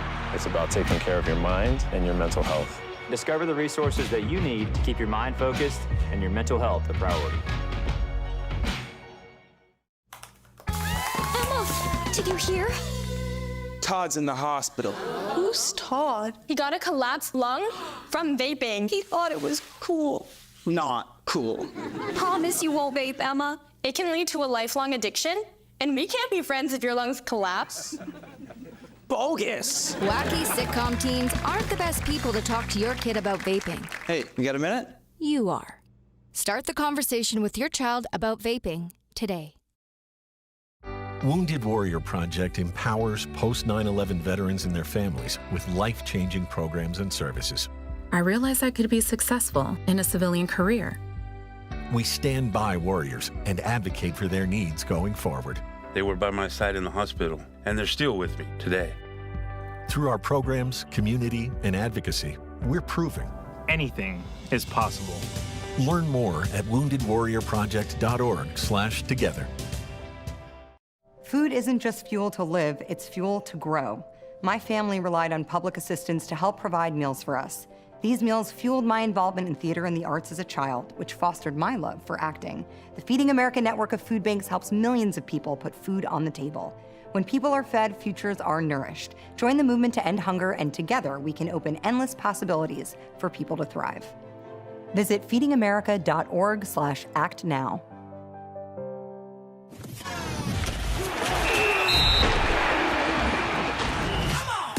Cougar football on K105. Welcome back here to Grayson County High School, where the Cougars are tied at 7 with Anderson County here at the half. Sam and John join you back into the booth here. And John, I used the terminology that I predicted this game to be a rock fight at the half, and I think that's pretty accurate. It's a rock fight. I think that's very accurate, You look at it offensively, Grayson County looking at 95 yards of total offense. Anderson County is 50 yards of total offense. I think your defenses look pretty good tonight. Yeah, if we don't give them a short field on a bad snap, they don't score. And I don't even know we call that a short. That's like shorter than a short field. I mean, you give them the ball 11-yard line, I think, or something. Yeah. And I mean, and then you have that happen, and then on their first play, Caden Hanshaw goes down with what appears to be a lower leg injury. I mean, you bang, 2 big hits for you right there, and then the next play they score a touchdown. That's 3. Yeah. You got to see how you can answer here at the half. Exactly. You're going in and you're going to, Brian Jones is going to give him his best speech. Next man up. Come out and see what you got. See what you're made of. Grayson County and Anderson County tied at the half. Coming up next is our Cougar Conversation segment. We'll sit down and talk with Jordan Lindsay, is our own George Lindsay. I can call him our own. He's our own this week, and he's an alum of this. We'll sit down and talk with his brother. Fascinating conversation. You'll be able to see the full conversation on our YouTube channel tomorrow. So Cougar Conversations is next as it's tied at 7 at the half. This is Cougar Football on K105. Ready to make a splash for a cause? Join the Ducking Hunger Regatta at Leitchfield Aquatic Center, Monday, September 1st. Every $5 ticket supports the Grayson County Alliance Food Pantry. And with only 2,000 tickets available, your odds are better than ever. Plus, you could win the grand prize of $1,000. Dive in and help us float toward a hunger-free community. Visit gc-alliance.com to secure your ticket today. Help us paddle against hunger. In small towns, we share everything. Our joys, our struggles, our celebrations. Today, Grayson County shares something special. The hospital where we were born, where we bring our families, where our neighbors care for us, is one of America's top 100 rural hospitals. This is our achievement. This is our hospital. This is home. Owensboro Health Twin Lakes Medical Center. Top 100 care, hometown heart. Measles cases are on the rise, but there's good news. The MMR vaccine is the safest way to protect yourself and your community from measles, mumps, and rubella. Measles isn't just a rash. It can lead to serious health issues like pneumonia and brain swelling, even in healthy kids. That's why doctors recommend 2 MMR doses for lifelong protection. And cost shouldn't be a barrier. Many vaccines are free, even without insurance. Call 855-598-2246 to find a provider near you. This message is paid for by Kentucky Voices for Health, the Kentucky Broadcasters Association, and this station. Struggling with mortgage debt from COVID? Team Kentucky can help. If you restructured your home loan and deferred payments to the end of your mortgage, you may qualify for up to $60,000 in assistance to pay off that debt. Help is also available for other COVID-related hardships if you meet income guidelines. Apply today at www.protectmykyhome.org. This ad is sponsored by Kentucky Housing Corporation, the Kentucky Broadcasters Association, and this station. Welcome back to the Locker Room Show here on K105. Sam Gormley joined up. Hey, welcome back to Cougar Conversations here at halftime on K105. And we will have, by the way, a longer version of this interview available on the YouTube channel a little bit later on. So keep that in mind. But tonight here at halftime, we want to talk a little bit about another Grayson County graduate. This one I happen to know pretty well. He's my little brother. Jordan Lindsay from Houston, Texas, is on the line with us, on video with us to have a little Cougar conversation. Good evening, Jordan. Good evening. Jordan, you were class of what at Grayson County? Oh, 1997. It's been a couple of I years. thought it was 97 because there's 20 years between us. So I thought it Right. was. I was 77. You were 97. I thought that was right. So, That's right. But Jordan is an engineer, and he works with NASA. Tell us a little bit about what you're working on right now, Jordan. So currently we're working on the Artemis program. So it's a return to the moon. So this time we're going to be going to the lunar South Pole, putting the first woman up there, and being able to go back to the moon and onto Mars is the plan. Let me. Is it starting all over, or is there things that you can learn from the moon missions back in the 60s and early 70s? I mean, with the new technology and stuff, it has to be like just starting from scratch almost, doesn't it? There's a lot of lessons learned. Apollo was an incredible program that did a lot of the forethought and being able to lay down those foundations for us. So there's a lot that we can learn from there. It's a great program, and being able to build on that as well with the shuttle program, going through with ISS. So all of those have been able to lay a lot of the groundwork to get us ready for this. But yeah, a lot of new technology, a lot of great new inventions that have come along the way to be able to help speed that up and make it more realistic. As people are listening to the interview here tonight, they might be going, hang on, George, wait just a second. Let's back up a minute. You're telling me that a graduate of Grayson County High School is working on the Artemis program to go back to the moon. And yes, that is exactly what I'm telling you. So let's back up a little bit. When you were at Grayson County High, was engineering, was space the focus for you? Walk us through a little bit about what you were thinking in high school as far as career and what you wanted to do. Yeah, sure. You would like to say yes, that was always the focus, right? But as a freshman, coming in, you're kind of wide-eyed and not sure what's going on or what to do. So there were a couple of years where things didn't line up quite like mom and daddy wanted to happen, right? So a little bit of a step back there, but yeah, throughout all of the school and just growing up, space was quite a focus. Wanting to get to NASA, to the program, to be able to help out was the eventual goal. There were different options along the way. I was interested in chemical engineering for a little bit, chemistry in general, and then that kind of what helped kind of spark it over to from an engineering perspective and going on to Western. Talking with Jordan Lindsay, again, working on the Artemis program with NASA to get back to the moon. And we'll talk a little bit more about that again in a second. But Jordan, you were talking about your time at Grayson County High School as a Cougar. Was there a teacher at GCHS that stands out in your mind or that made a big impact on you? Yeah, absolutely. There were a lot of great faculty members there at the high school whenever we were going through, and I say we because my wife Stacy is also from Grayson County as well. Yep. So there were a lot of great teachers, but yes, definitely there was one, Brennan Sapp, who was really instrumental in being able to refocus me and be able to put me on a path into this scientific field. And at the time, it was very much focused on chemistry. He was the chemistry teacher there at the high school. But it just opened up a lot of doors of, this is possible. He was very encouraging, very patient, showing you a lot of the techniques and understanding and just the basics of scientific principle. And that really sparked it, so absolutely. Last question tonight as we wrap up here. Do you have a message that you would like to get across to kids that are at Grayson County High School? Because sometimes it's easy. We were talking about, being in a place where it's not a big city. There's not a lot of kids, you know what I mean? And sometimes you might feel like you're behind the eight ball or whatever, but there's so many success stories that have come out of Grayson County High School. Do you have like a message or something that you would share with the kids at GCHS? Yeah, even before the AI revolution that we're going through right now, right? Even before that, there's some incredible opportunities that you have in Grayson County. There are mentors that are available. There are folks that have done some incredible things that you can learn a lot from just in general. But now, being able to utilize technology that's available and that's available for free. You can't use that as an excuse anymore that, it's where I grew up. I didn't know any better. We didn't have the access to this or that thing. That's not the case anymore. It's your self-discipline and the will of what you want to do, because it's available to you now and you can learn whatever you want. So absolutely utilize it, use it to the fullest extent. And then that way in 40 years, you can turn around and look back and say, yeah, I did what I wanted to do and I was able to do it. It doesn't matter where I came from. Yeah.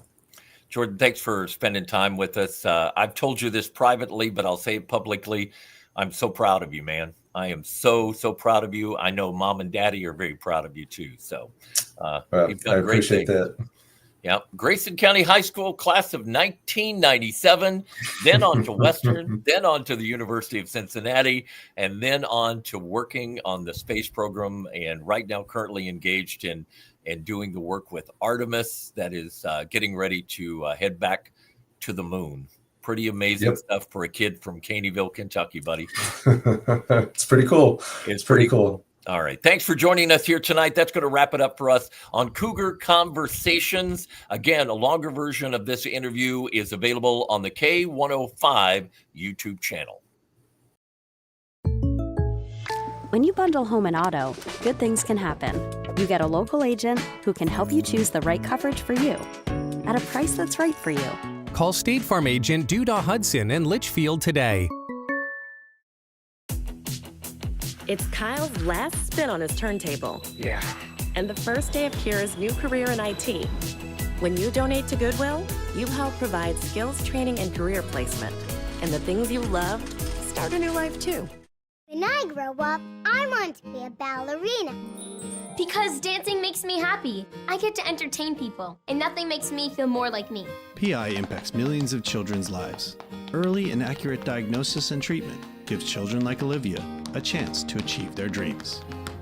It takes a great team to put on a show. It also takes a great team of caring people to keep a dream alive. And now my dreams are coming true. For more information, visit our website at info4pi.org.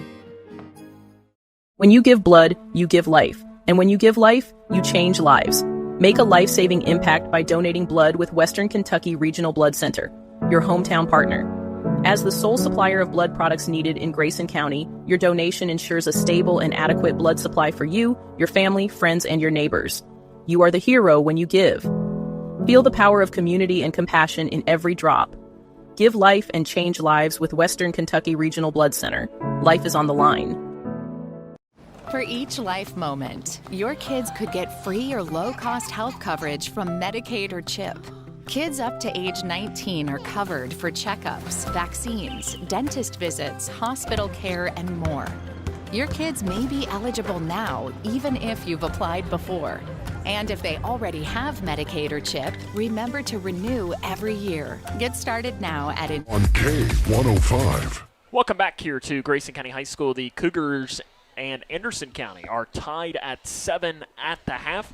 Try to run a score two from around the region, and then we'll hit some stats, and then we'll get ready to roll. At the half, oh, do I have to start with a -1, John? It's the first one that pops up. Highlands beating Cooper 14-7. Oh, nobody wants that. That's the score. Owensboro Catholic leads Davis County 17-0. I love when they give scores, but don't tell how much time's left in the game. It's a pet peeve for you. At the half, it is E-Town leading Central Hardin 13-0. Hancock leads Breck 7-0, only with 6 minutes left in the first half. I'll be honest. I would have thought that would have been a little bit more spread out. Nothing against Breck. Just Hancock, I know they beat beat John Hardin by a lot last week, and John Hardin's a pretty solid squad, so it's a little closer than I thought it was going to be. Cal leads Owensboro 21-0 first quarter. And let's see what else we can find. Paducah-Tillman leads Graves County 7-0. And LaRue County trails Russell County 15-6 at the half. That's an odd score. That is an odd score indeed. Greenwood over Warren East 7-0 at the end of the first quarter. Really quick, the stats. John, you have Caden Hanshaw 10 rushing yards, or 10 attempts for 32 yards and a touchdown. Again, he is maybe going to try and give it a go in the second half. We're going to have to look and see if he's on the field or not. As we're going to do a look, we had the light on, and we can't see out the window with the light on. I don't see him out there. That doesn't mean anything, though, whether he'll try to give it a go here in the second half or not. Ethan Mudd had 2 attempts for 18 yards. Jake Bratcher has thrown it 9 times, 7 of 9 passing for 36 yards. Bryce Abersold with a couple of catches, Shane Hall with a couple of catches, as does Ethan Mudd. Looks like Mackey is the leading carrier for Anderson County, 3 attempts for 21 yards. Second half is next. Grayson County and Anderson County tied at 7. It's Cougar football on K105. Smith Overhead Door isn't just about opening and closing. We're about safety, security, and style for your home or business. As a future designs company, we're lifting expectations across Grayson and surrounding counties with top brands like CHI and Chamberlain. Hey there, I'm Kevin Brooks with Smith Overhead Door. Whether it's a sturdy LiftMeister for your garage or a sleek Clopay door for your shop, we install and service with a commitment to reliability. Smith Overhead Door, we're opening up possibilities. Secure your entrance at SOHD.info. I crave adventures that spark joy and create memories. Sailing the seas with Royal Caribbean or exploring the magic of Disney parks. And with your global getaway, my dreams are expertly crafted.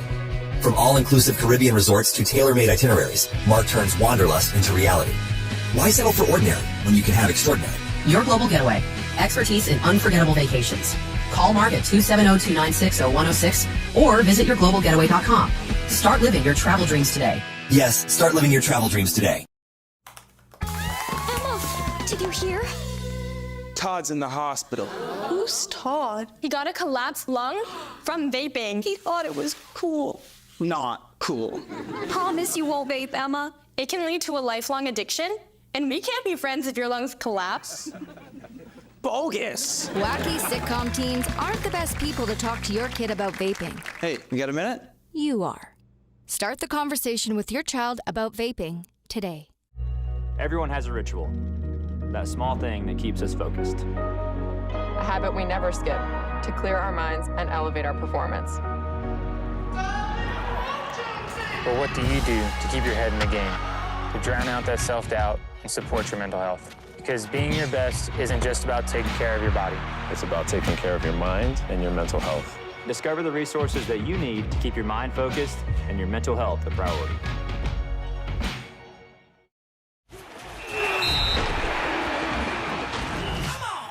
Cougar football on K105. Get ready to start the second half. Grayson County and Anderson County tied at 7. John, you made a bold prediction. I don't think you said it on air. I think you said it off air. Why don't you say it on air what you're predicting?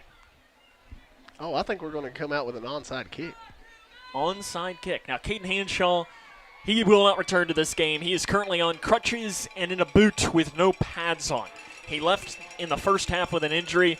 We'll hope for good news from Caden, but John, right now, unless he's planning on hitting some people with some crutches, I don't expect him to come back into this game. No. Let's hope when they do some tests tomorrow, I'm sure they will, that everything. Here comes the kick from Evan Hasty, and he's going to boot it away deep. Oh, wow. And it is a booming kick caught back at the 7-yard line by Anderson County, right up to the 20, to the 25. Coming across the near side and dropped on the play, trying to get around the edge. It wasn't going to work as a nice tackle made on the play, as in there was Weston Ford to bring down the Anderson County returner. I thought the defense, John, in that first half of play, again, we take away that one drive, which I put an asterisk by anyways because it was an 11-yard field. They played pretty well. I think so, too. You can't really blame your defense when you start out on an 11-yard field. I mean, it's hard for anybody to do. Anderson will have it on their 25 to open up here. 11:53 remaining in the third quarter. Grayson County and Anderson County tied at 7. Rolling out far side is Cooper, looking to pass. Now he's just going to run it himself up that far sideline, and he's met up on that high side of the field. A couple of Cougars in there on the tackle. First man to make contact was Jamison Buster for the Cougars, not before Cooper picks up about 2 up that far side of the field. Give him to the 27. That was a direct quarterback run. Yeah, that was a designed run. Cooper in the gun. DeGarmo to his right. One wide receiver on each side. High snap. Handoff. Ball comes out, and it's fallen on by Anderson County. McCann was the running back there, and McCann saved what would have been a disaster for the Bearcats, but it's still a huge loss back to the 22-yard line. Loss of 5. Tonight's broadcast of Cougar football on K105 is brought to you by State Farm agent Duda Hudson. Remember, like a good neighbor, Duda is there. 3rd and long for Anderson. 3rd and about, I'm going to say 13. What? I'm going to say 13 or 14. Yeah, about 3rd and 13. In the gun. Rolling out near side goes Cooper. He turns back towards the far side. He's looking to pass. Now he's going to try and run across that far side, being chased by the Grayson County defense. And he gets up towards the original line of scrimmage. Nice tackle made on the play to save what would have been a big gain potentially for Cooper. And the tackle is an injury for Grayson County as well. Slow to get up after the play. Actually, no, it is, yes, there is a Cougar. I believe that was Cooper, the quarterback, maybe was yes, slow Cooper to is slow to get up. I think it was Buster maybe in on the tackle. Buster made the tackle, yes. I thought it was Buster, and I thought Cooper was kneeling down. And Kevin Embry is not happy on the sideline as there's some confusion on this punt for Grayson County. As it looks like a gain on that play of, we'll say, about 4 yards to the 27, 4 or 5. Here comes the punt. Grayson nearly blocks it. They might have got a hand on it. It's a sky-high punt that goes at the 40-yard line, takes a huge Grayson County bounce, and rolls to the 39. Massive field position for Grayson County. Yeah, I don't know if they got a hand on it, but it was about a 12-yard punt. And, exactly 12. And so, yeah, I'm not sure what happened there. I think it was one of those that I don't think it was a block, but just being in the vicinity the pressure counts the same. 10:04 remaining. And don't you hear, take a shot? Oh, I do. First play. I look at Shane Hall deep and or Jamison Buster. Yeah. Or Tyner. I mean, we got several guys that we could throw the ball up to. They're going to go in the eye.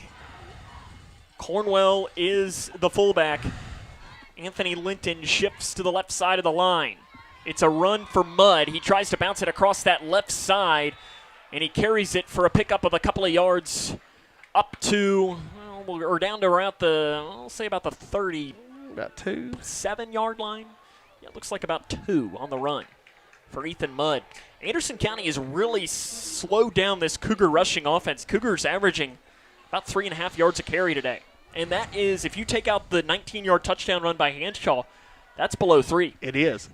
And, I think the size has something to do with it. That front 7, like I said, is huge. 2nd and 8 for Grayson from the Anderson 37-yard line. Tie game here at 7 in the 3rd quarter. Mudd runs the left side, runs backwards, and he's dropped on the play for a loss. He went the wrong way. Let's see if they give him forward progress. They won't really, and it'll be a loss of 2 back to the original line of scrimmage. That's probably one of those that when you go back and watch it later, you're going to say, Ethan, just take the yards you can get. Just go down. Yeah. Loss of 2, 3rd and 10. And he may have got a generous spot there. He kindly reversed field, and he may have got a generous spot there. Hometown spot, it can help you out sometimes. It can. Cougars only have 1 play of over 15 yards today, and that was the run by Caden Hanshaw in the first half. Hanshaw again left in the first half with an injury and is currently on crutches on the sideline. 3rd and 10 for Grayson. They need to get it down to the 29-yard line. Bratcher in the gun. Has Mudd to his left. Bratcher will pass. 3-step drop. Throwing up. Far side. Diving attempt at a catch. It is incomplete. Did I see a penalty flag I did. come out? The far side judge on the... Which makes you think that it probably is offsides. It's either that or you got a receiver who wasn't up on the line. I'm not sure what it was. But let's see what it is. Let's hope I'm right. Yes, let's hope. But the Cougars are walking the wrong direction like it might be on them, but it's weird that the official threw that flag to the side. Yeah. It is an illegal formation called against Grayson County, and Anderson County will decline. 4th and 10 from the 39, and looks like Cougars might play field position here. Looks like they're going to punt. Yeah. With your offense being limited, I probably would punt here too. See, I think your defense is playing well. I think I go for it. I think this is one of these that there's not a wrong decision. There's probably not, but if we can pin them inside the 20, that's always a good day. High snap, Beasley gets it away, and it is a high spinning kick up that far side of the field. It is going to go out of bounds inside the 15-yard line. We'll see where they'll spot this. Beasley, Coffin corners it down to the 10. 29-yard punt for Lane Beasley, and that's where the Anderson County offense is going to come back out. You couldn't ask for a better punt. I mean, placement on that punt, out of bounds, 10-yard line. Now if you're Kevin Embry, you tell your defense to go after them. They're frothing at the mouth on that defensive line. Yes. Sure, Will Vincent would love nothing more than a TFL right here. Oh. You know that as a nose tackle in the middle. They love nothing more than a big old hit on a running back. You know, and right now you never know. A bad snap or anything could be a game changer. Cooper under center. Mackey is the deep back. Man in motion from the near side to the high side. It's Mackey on the run. He goes right side, and he's dropped across that right side after a short pickup. Nice play made by the Grayson County defense across that high side. It was, and I believe that was Will Vincent that got the big paw out there on him. Right on cue. We're going to say maybe a gain of 2 to the 12 on the run. 2nd and 8 will come up.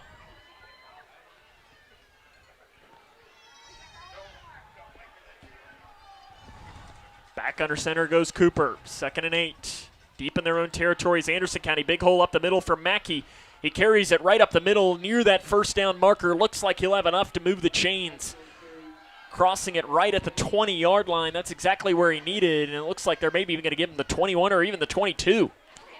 That's a gain of 12 yards on the run for Mackey. This is one of these drives. After you punt, you cannot let them score because that can just completely suck all of the energy out of a team with a straw. Yes, it can. Toss play, near side, turning it right back upfield, running into a tackler and carrying it up across the 25-yard line to the 26. Fired out of a cannon on that play again was number 20, Aiden Edwards. I'll tell you what, when Edwards runs, John, he's fired out of a cannon. He is. He hit that hole wide open. I mean, he's... Gains 4. 7-7, Grayson County and Anderson County. Under 7 minutes remaining. Quarter number 3, a rock fight here at Grayson County High School. Power I, run, trying to bounce it out this near side, hitting the 30-yard line on the run. That's where the running back will be dropped. Crossing the first down marker, though, is DeGarmo, rather. One of these days I'm going to get it. It's not that hard. I don't know why I can't get it, John. DeGarmo. I only practiced it all day. It's to the 32. Gain of 6 for DeGarmo. He strung that one outside. He did, and he just kind of used the speed there.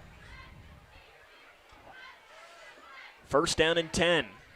6.5 remaining third quarter. And this is one of these where I feel like, a touchdown could win the game in a scenario like this early in the game because both offenses really struggling. Big hole right up the middle, hitting the 40-yard line, breaking a tackle back towards the middle goes Mackey. He hits the 50, crossing it, and gets down to about the 47. Big play for Anderson County on this. A little extracurricular after the play, but I think it was unintentional extracurriculars. It's down to the 47-yard line, though. That is a gain of 21 yards on the run by Mackey. Mackey's a big back with some speed, though, back there. We've got McCann in the backfield now for Anderson County. McCann, run, 45-yard line, down to the 42. They're just running right at this Grayson County defensive line. DeGarmo carries it down after Anthony Linton picks up the tackle down to the 43. Gain of 4 yards. 2nd and 6 now. I think this might not be a bad time for a timeout. I think you need one. Give your D line a break. They're just kind of getting beat off the ball right now. Offset I formation, and we have a penalty flag thrown. I think is this going to be a legal substitution? It is an illegal substitution, and hey, there you go if you're Grayson County. Exactly. Maybe the momentum we need.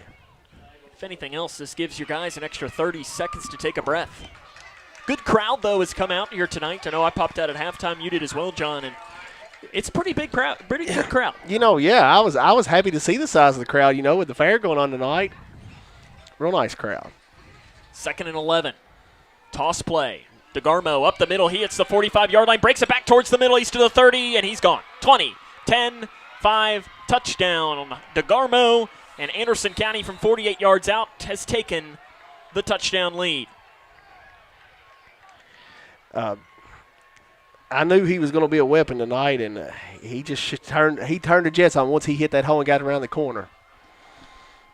5:01 remaining third quarter. Anderson will try to make it a touchdown advantage. The kick coming from Johnson. High snap, it's corralled, and the kick is good. 14-7, Anderson leads, 5:01 left third quarter. It's Cougar football on K105. Ready to make a splash for a cause? Join the Ducking Hunger Regatta at Leitchfield Aquatic Center, Monday, September 1st. Every $5 ticket supports the Grayson County Alliance Food Pantry. And with only 2,000 tickets available, your odds are better than ever. Plus, you could win the grand prize of $1,000. Dive in and help us float toward a hunger-free community. Visit gc-alliance.com to secure your ticket today. Help us paddle against hunger. In small towns, we share everything. Our joys, our struggles, our celebrations. Today, Grayson County shares something special. The hospital where we were born, where we bring our families, where our neighbors care for us, is one of America's top 100 rural hospitals. This is our achievement. This is our hospital. This is home. Owensboro Health Twin Lakes Medical Center. Top 100 care, hometown heart.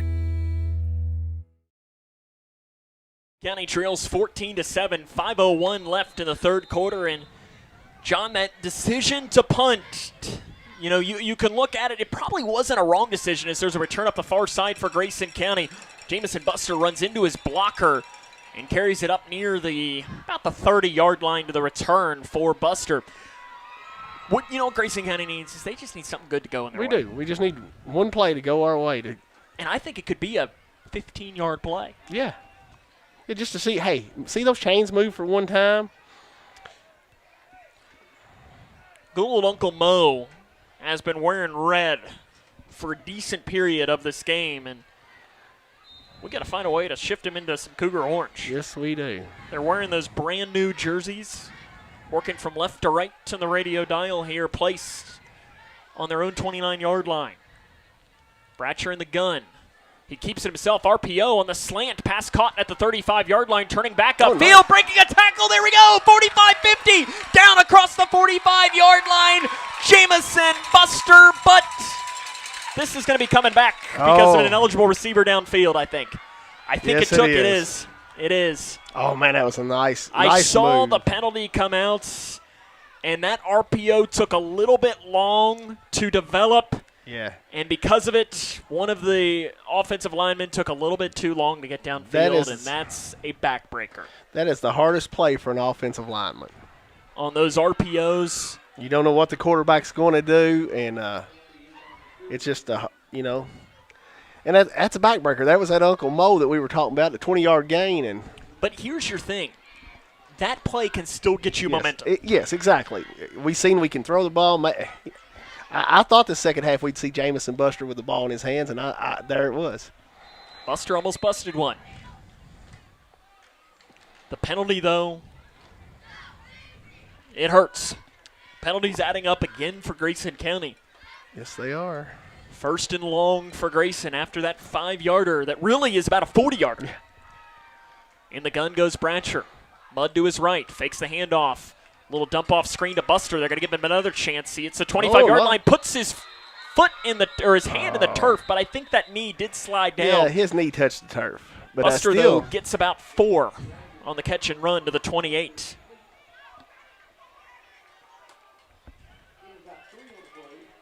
They'll give him to the 28-yard line, give him 4 yards, 2nd and 11 for Grayson County. A positive play can be good. Buster, Turf Monster, got him a little bit. He tried to put his foot in the ground, and it just slipped a little bit. It did. May have been a little dew on the ground, made that turf a little slick. Trips left side, one near side. In the gun, Bratcher has Mudd to his left. Fakes the handoff. They run that RPO, and it goes in and out of the hands of Jamison Buster. That was a drop for the young receiver. Yeah, you get your hands on it. You gotta try to bring that in. That's one Buster would like to have back because he had some green space in front of him. It's one of those scenarios you see so often for receivers is they turn to run before they catch it, and they forget the most important thing. And if you don't have that football, you can run all you want. Yeah. But it's not going to do much for you. But he saw a lot of green grass in front of him, and he just lost focus, I'd say. And that's a young receiver. It is. 2 on each side, 3rd and 11. It's a big play for the Cougars here. Bratcher in the gun, Mudd to his right. Bratcher looks to pass, being pressured, and Bratcher is sacked. Coming around the edge and bringing him down on the play is Grayson Alsabrook. And a Cougar is slow to get up after the play as well.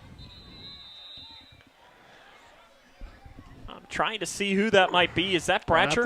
I think it might be Jake Bratcher. I'm not sure, but it looks like the area he went down.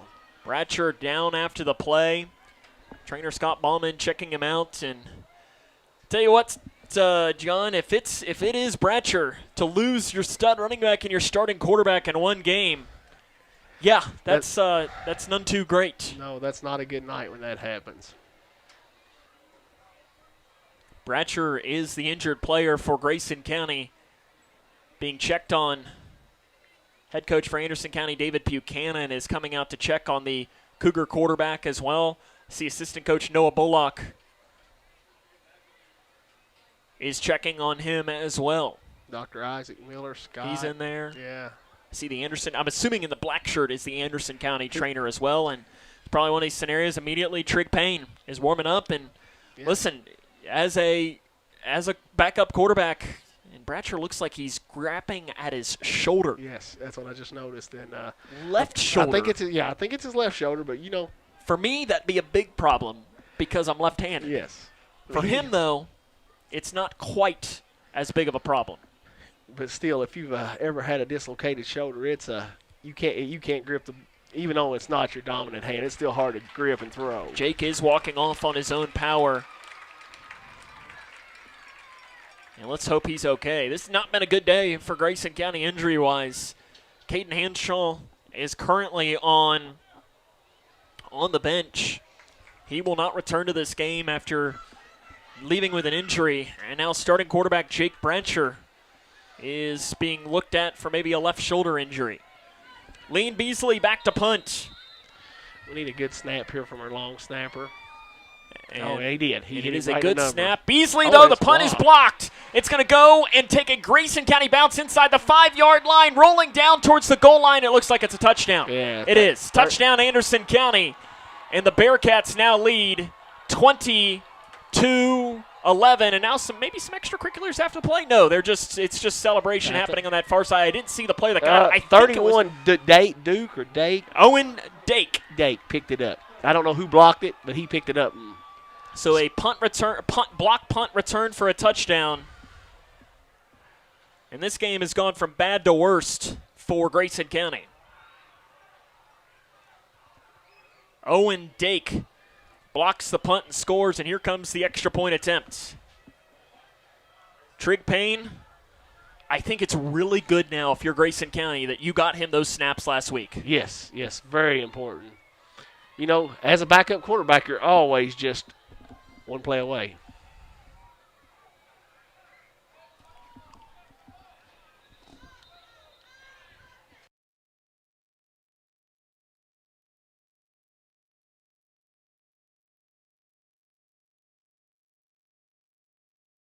Here comes the extra point. Well, maybe. I don't know what they're doing here, John. I think Dave Buchanan might take a timeout, or he might just take a delay of game here.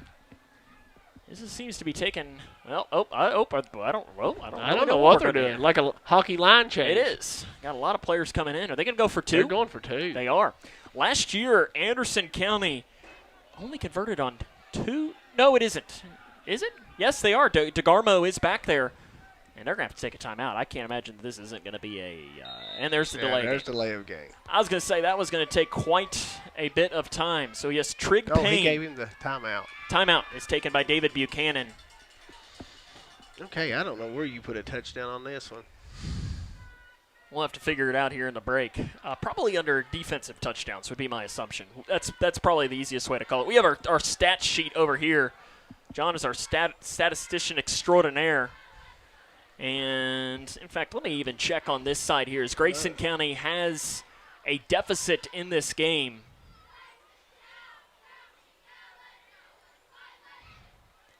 They trail now 20-7 is the score.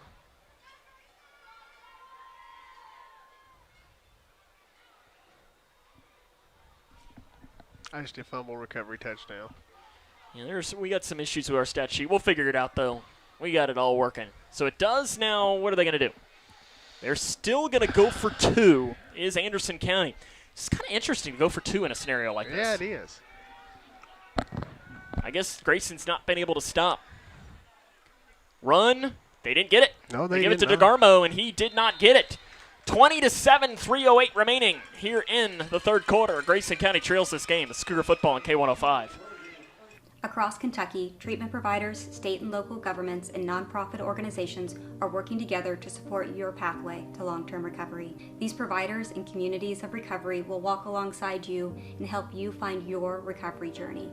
If you or a loved one is struggling with addiction, the KY Help Call Center can connect you with resources right now when you call 833-8KY-HELP. You can also visit findhelpnowky.org to find treatment options near you. Midway Pharmacy is your trusted local partner in health and wellness, offering free delivery so you never have to worry about picking up your medications. The friendly staff knows you by name and is always ready to assist you. Living and raising our families in the same community, they understand your needs. With a wide range of services and personalized care, Midway Pharmacy is here to make your life easier and healthier. Visit or call any countywide location today of Midway Pharmacy. 20-7, Grayson trails 3:08 left third quarter. Cougars need an answer, and they need an answer in a big way. Short kick caught at the 20-yard line by Jamison Buster for Grayson County. He's got a hole in a very long penalty flag thrown, and now it looks like we might have another injured Cougar behind the play. That's Bryce Abersold. I'll tell you what, John, the ice bath is going to get an overtime here. This is the third injury. Abersold's going to walk off on his own. Well, I don't know. No, he stood up, but he's going back down. And this is one of these scenarios where if I don't know if it's Will Vincent. I don't know if it's, one of your. It doesn't even need to be a senior. No. It could be a freshman. Somebody steps up and said, "Boys, we're getting our rear ends kicked right now. We got our quarterback hurt. We got our stud running back hurt. We got our best defensive player hurt. Now we got another guy hurt. Let's put our foot down and let's win this football game."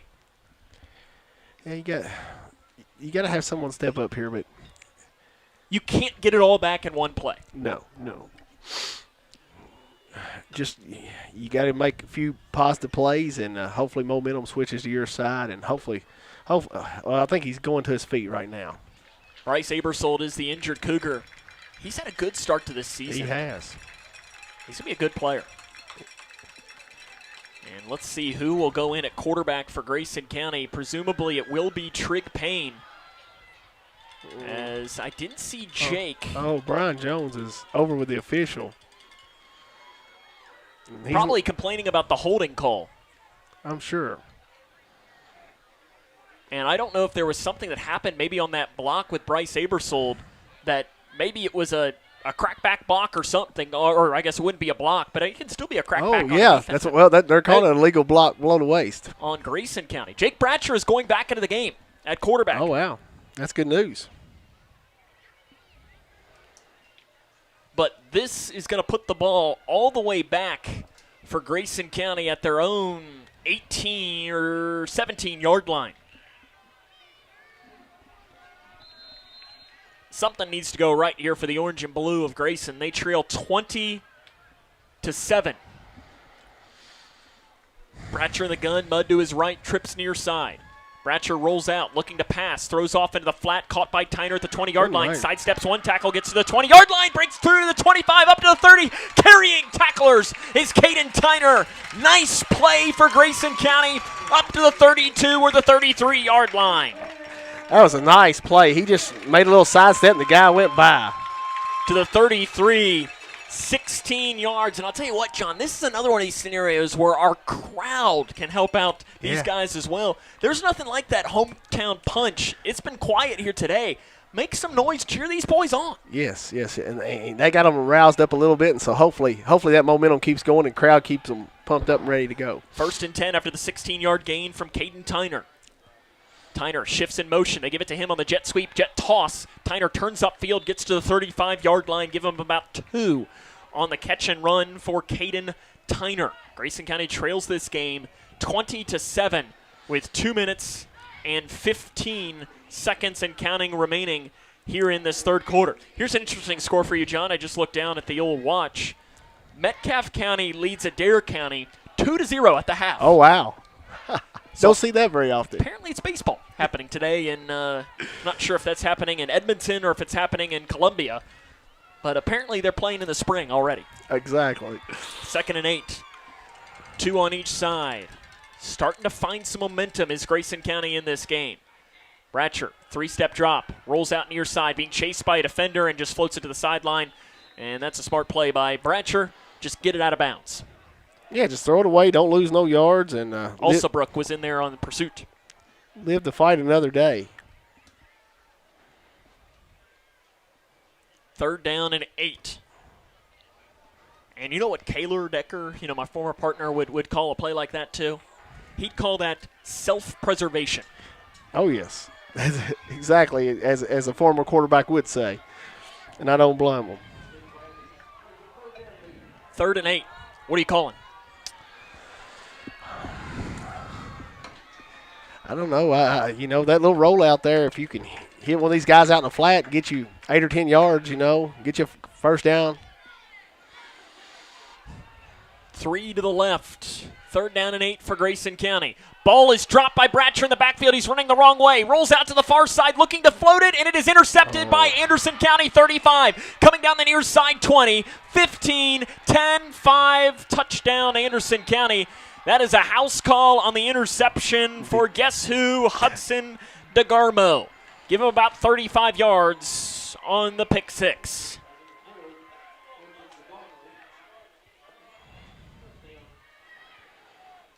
And, John, this one has gone from bad to worse. It is now 26-7. Grayson County trails this ball game. Here comes the extra point attempt, this time from Johnson. High snap. They put it down, and the kick is good. No good. No good. It's wide to the right on the kick. I looked down at our camera, and I thought I saw it pop through the uprights, but I guess it did not. So the kick is no good. And listen, this, what do you, if you're Brian Jones, what can you even say right now? You just got to go in there, and you've got to light somebody up. Somebody show a little life, get going, and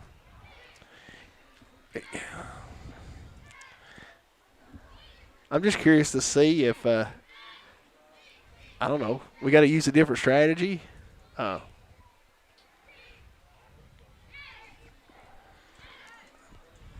Because you're not going to get this all back on one You're not. play. You're not. We've got to, like I say, but poor Jake just didn't have any time that last couple throws there. We've got to get, I don't know if we need to max protect or what, but we need to get a few extra blockers or something because those linebackers are just coming after him. Cougars really missing Cade Hanshaw right now. Yes, and listen, that's hard when you have a guy who's rushed for over 3,000 yards and had 55 career touchdowns. It's hard to replace. You can't. I know. You can't replace a guy like that. It's just, you just can't do it.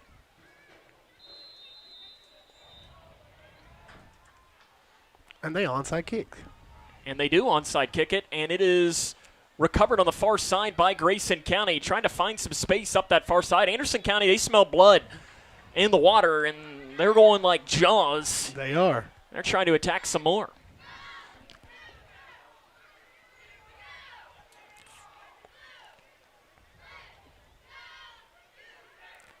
And they're going to get good field position here for Grayson, at least in this play. Anderson County's offense hasn't had the ball in a while now.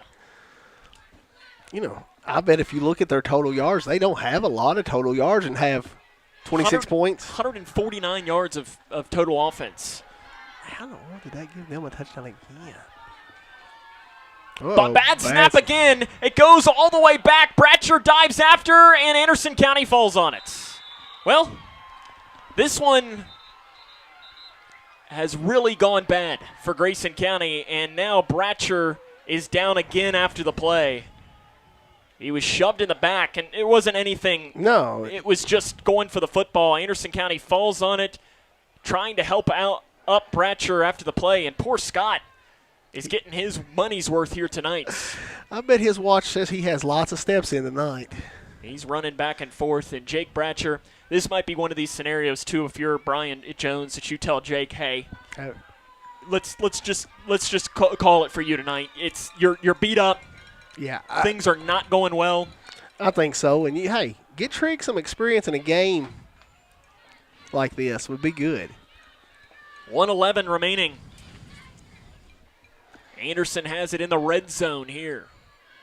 We're going to place it at, looks like about the 17-yard line of Grayson County. Yeah, they lost 22 yards on that snap, I think, and, that's that's a rough spot for your defense. Run up the middle. That is Mackey. He bounced it outside. He's inside the 5, and this game is getting ugly. Touchdown, Mackey from 17 yards out.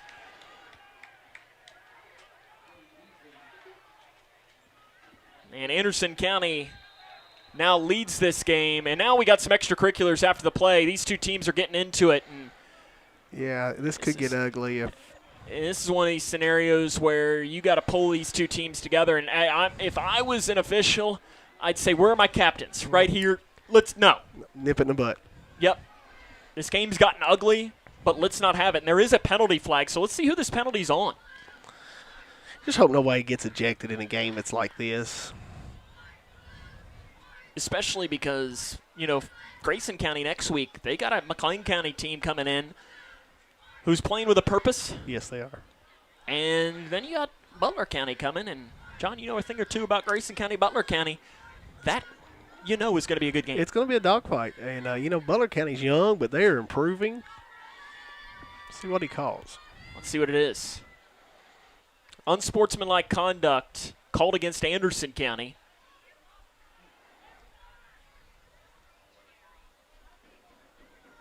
He was pointing a long time at Anderson County. He said something else. He did. I didn't see him give anybody disqualified signal, but I wondered the way he kept talking. It is an unsportsmanlike on Anderson County. That will probably go on the kickoff. Yes. And here comes the kick from Johnson to put it in.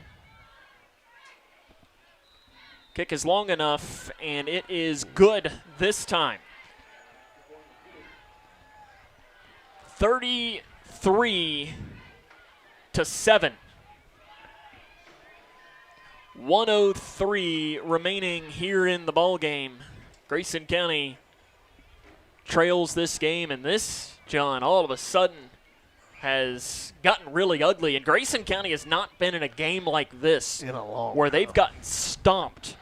And, I'd have to go back.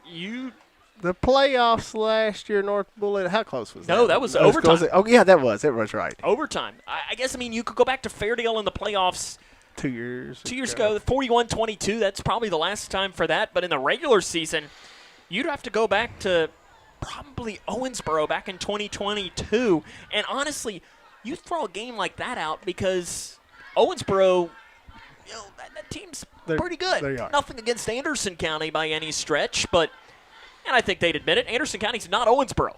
They're not a top 5 team in the region. They're going to be kicking off at the 25, so that'll help us out with some field position, hopefully. At least you'd think.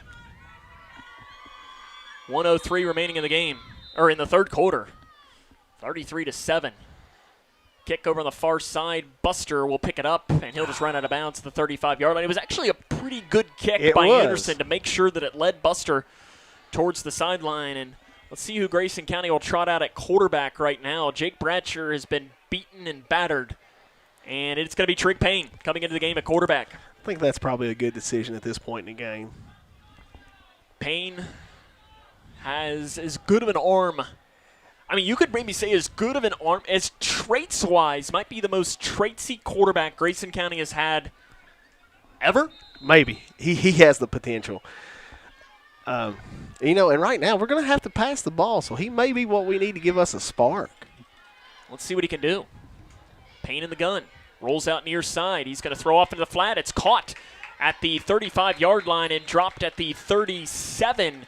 It's catch and run for Jamison Buster. You can give him about 4 yards on the play. Grayson would need to snap it one more time.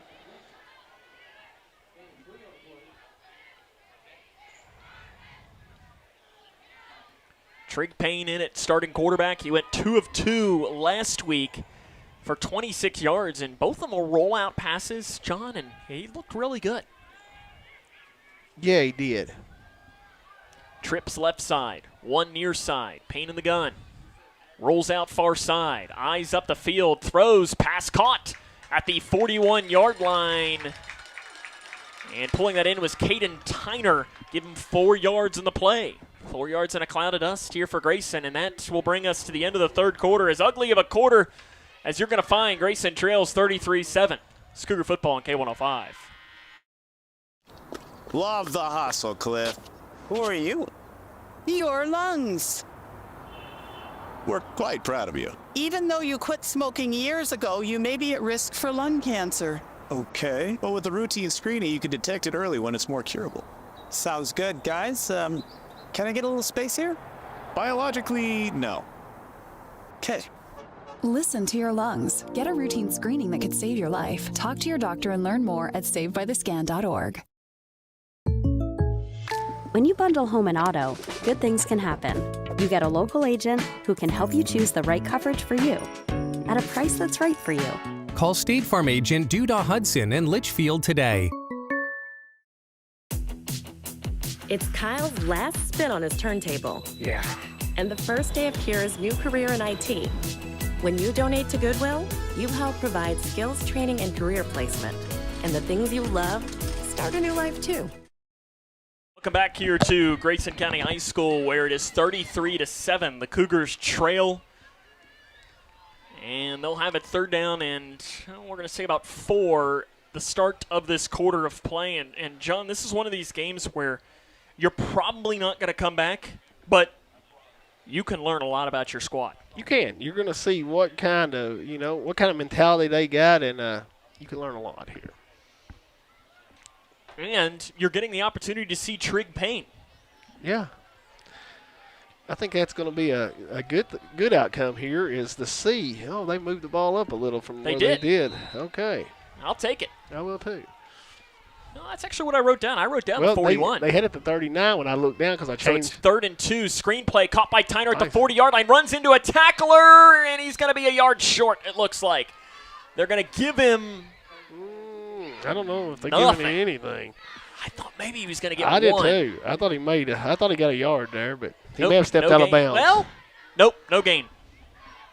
4th down and 2, and obviously you're going for this if you're Grayson County. You got to. 33-7, all Anderson County here in this game. Cougars led 7-0. Then you had the bad snap on the punt. Caden Hanshaw gets hurt, and it has been a disaster since that point. Payne goes under center. Buster is in the game now at running back for Grayson on 4th and short. Maybe try a little hard count. Brian Jones will take a timeout with 11:09 remaining here in the game, and he's got a decision here to make. I think you got to go for it. You got to go for it, but that was a smart timeout. See if you can draw him, and if you can't, take a timeout, talk to your young quarterback, see what he's comfortable with running here. And, I mean, if you're Grayson County here, you're looking ahead here to McLean County next week. I did see McLean County they were leading Anderson County, they were leading Caverna at the half. What was that? I saw it come through here. 22-0. Greenwood leads Warren East at the half, 21-6. St. X leads Bowling Green 17-10 at the end of the third quarter. Glasgow over Barron County 7-0 at the half. Franklin Simpson has doubled up Warren Central 28-14. Hart and Trigg tied at 7 at the end of the first quarter. We mentioned Metcalfe County leads Adair County 2-0 at the half. Anything from the Butler County, Ohio County game tonight? We'll see here. Do the old refresh over here. And see, I'm in a text chain, and I don't think any Butler County representatives are in this. Russell County leads LaRue County 22-20 heading to the fourth quarter of play in that game.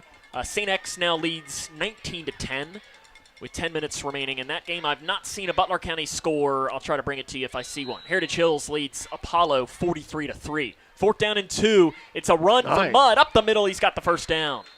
Mudd needed 2. He got 3. Carries it up to the 44-yard line.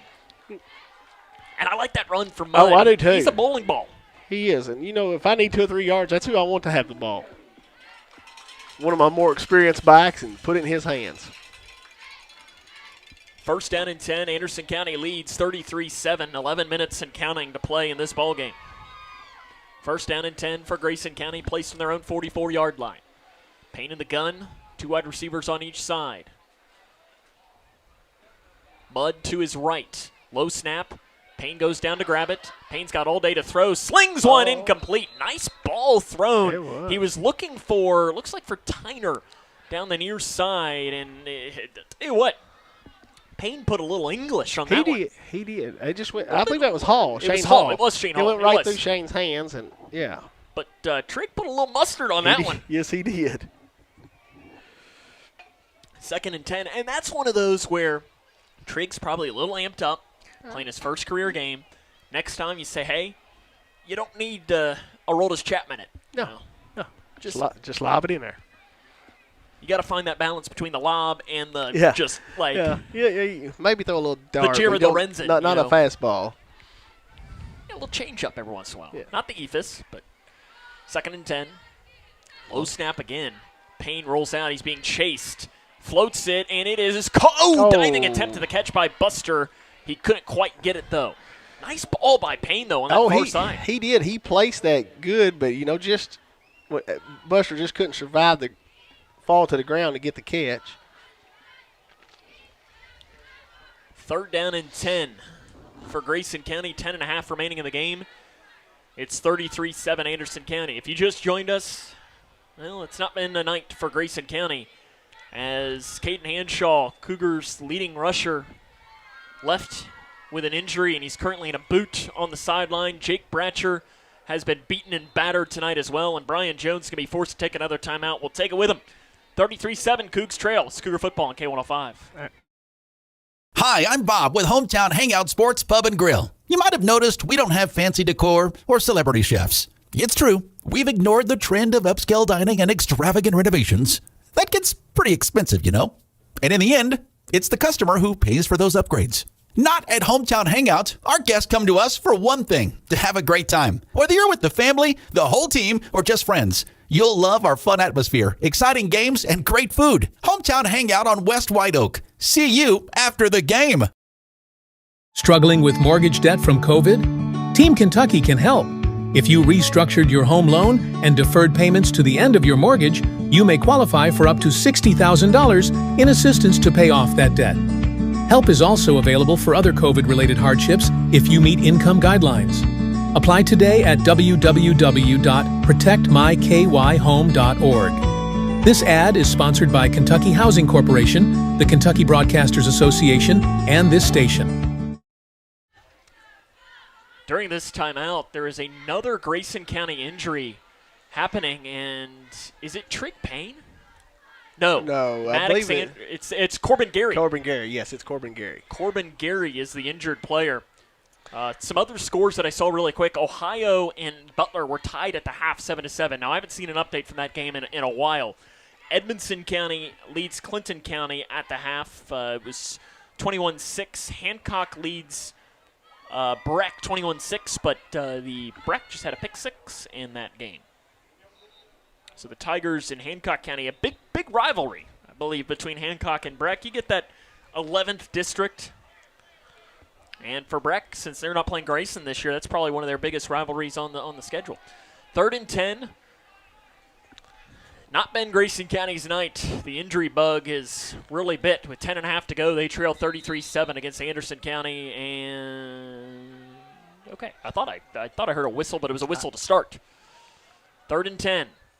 Payne, check with me at the sideline, has Mudd to his left. Near hash. Payne over the middle. Pass caught by Linton. Gain of about 5. Linton catches it about the 47-yard line. Give him Really only about 3 on the play. I thought he got a little more than that. But they're going to say to the 47, so a 3-yard catch to Anthony Linton. And 4th down and 7 for Grayson with about 10 minutes to go, and it looks like the Cougars will punt.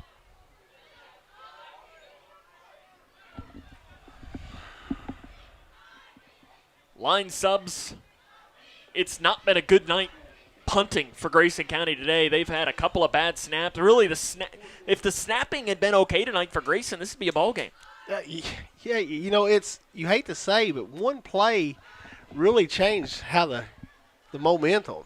Lane Beasley will get this one away. It is a sky-high punt. Nice hang time. Hang time was unbelievable. It takes a bounce to the 30-yard line, takes a Anderson bounce, and will – well, that is a – okay, I was going to say to the 30 – that's about right, 31. Yeah, I think so. First I thought they were going to give a heck of a spot to Grayson, but it's the 31. That's where Anderson will come back out. And I'm sure you're going to see some youth out there for the Bearcats. They're going to be looking forward to their next game next week, which I'm assuming will probably be a home game for the Bearcats. They've opened the first 2 on the road as, they'll host Danville next week.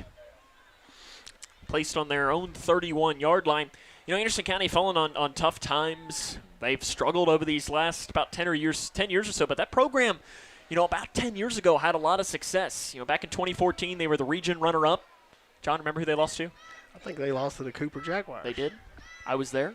But the year before that, they beat Cooper and won the region championship that year. Run up the middle. It's Mackey. He's just pushing blockers off of him. Mackey carries it forward for about 2 or 3, depending on the spot. Maybe they're going to give him 2.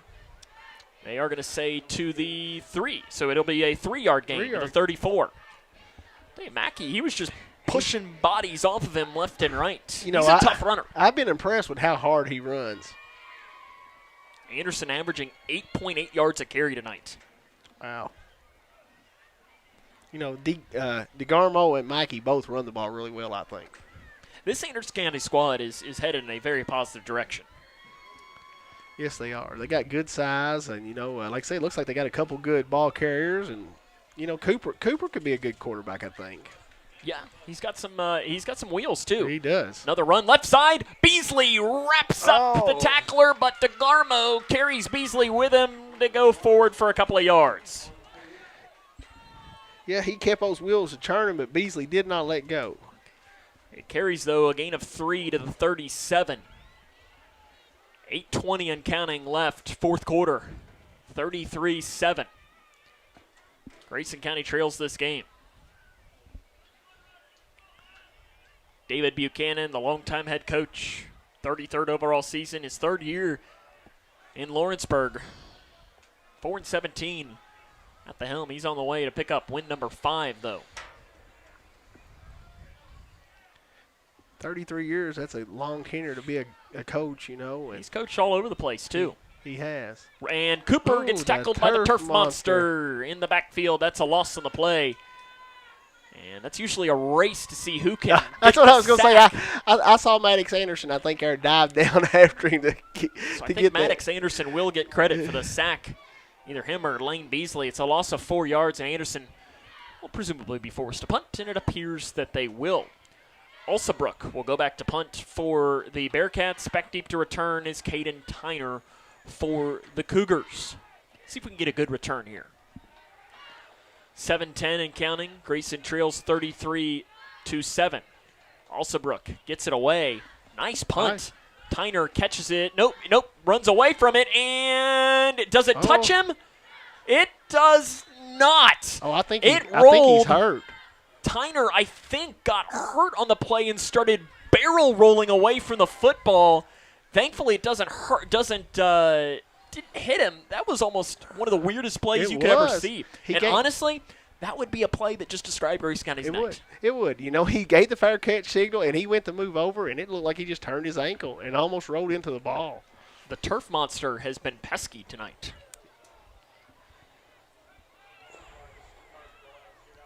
Grayson will have the ball now with 6:59 remaining in the game. Placed on their own.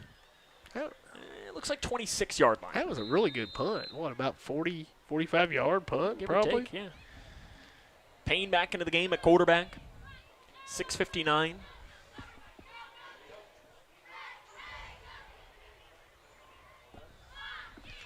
We need to put a scoring drive together here to end the night on. 2 on each side. Mudd to the left. Payne, 2 pass. Steps up. Nice. Now he's going to roll. He's got space to run if he wants. Instead, flings it, and it's incomplete. Intended for Jamison Buster. Threw it into double coverage. That's one that I think Brian Jones will say, hey, run it. Exactly. Tuck and run that. He probably could got 8 or 10 yards on that, Sam, if he had just tuck and run. I know Trigg is still learning how to run, and now we have an Anderson County player down after the play. And this looks like a cramp for the Bearcats. But this will be one of these scenarios, where if you're Brian Jones and you're Trigg Payne, you got to just learn that sometimes taking 5 or 6 is not a bad thing. No, it's not. And with Trigg's size, he can run people over. Yes, he can. I did like, though, that he rode out the pressure, gave that little pump fake, and then did look down and find his guy. I mean, a little risky throwing in double coverage, but he threw it where only his guy had a chance. See if I can't find another score or two while we're sitting here. Again, Grayson trails this game 33-7 with 6:49 remaining. E-Town leads Central Hardin 21-7 heading to the fourth quarter. Let's see what else we can find here as we do it. We don't need to mention that score, John. No one wants to hear about Cooper losing. Cal all over Owensboro, 35-0, 7 minutes left in the second quarter, a running clock. And I know Cal's really good, but I thought Owensboro would make a little better game of it. 7-7, Butler and Ohio tied at the end of the third quarter. And Catholic leads Davis 20-2. St. X leads Bowling Green 27-19. 7 minutes and 44 seconds left in the fourth quarter from that game happening at L. Donaldson Stadium down in Bowling Green. 2nd and 10 for Grayson. Ball at their own 26-yard line. Payne in the gun. Looks to pass. Steps up in the pocket, and he's going to run it now. Dives forward and gets up to about the 29. Love it. I do too. He tucked it, ran it for 3 yards. I like seeing that. And that's one of those.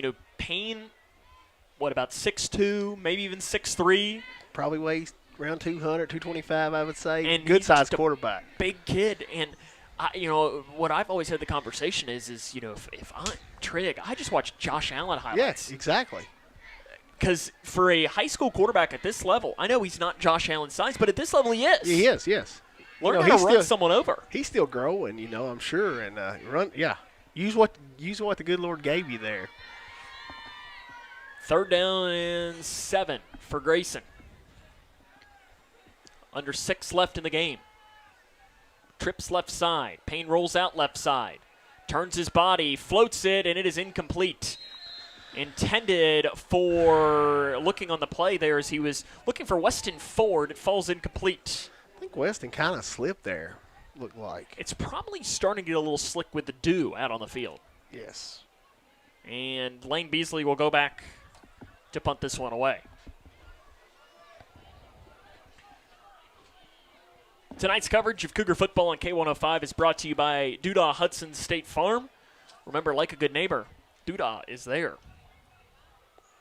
Sam and John with you here today. Appreciate you taking the time to join us on what is a nice weather night. It's not been a great day to be a Cougar, though. Beasley to punt. This is a longer punt, backpedaling in a ball. Oh, it's muffed and fallen on by Anderson County. Muffed, but the Bearcats are able to fall on it, and I think pulling at his hamstring is Donovan Fallis after the play, and hopefully he's okay. I'm sure both these squads are saying, hey, can we just call the last 6 minutes of this game because we're both battered. Getting beat up, yeah. But, that was Lane's best punt of the night, about 32 yards, good hang time. So it's placed in the Anderson County 41-yard line. We got 5:41 remaining in the ball game. Next week, back to the normal time, 7 o'clock kick here at Cougar Stadium. Hopefully you can come out and support these guys. They've had a great couple of seasons, and I'm sure they'd like to have your support.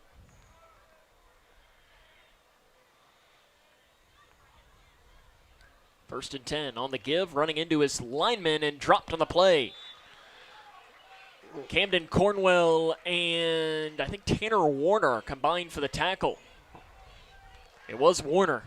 Gain of 1 on the run.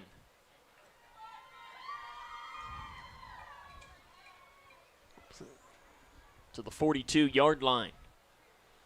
Second down and 9, and the Bearcats are obviously more than fine with just letting this clock run. Two to the left side. I formation.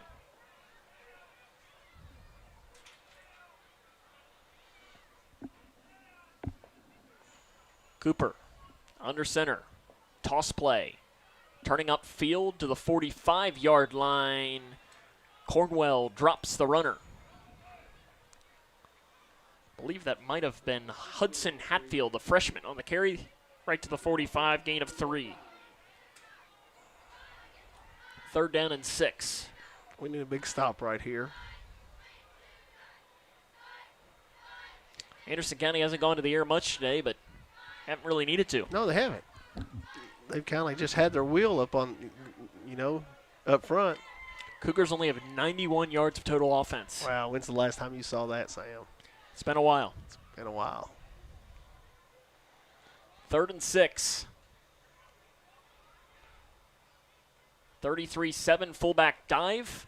Up the middle, spinning towards the first down marker, but going to be just a little bit short on the run. That was big number 35. Wyatt Schaus on the run. Gain of 4. Schaus' first carry of the season. Be 4th and 2.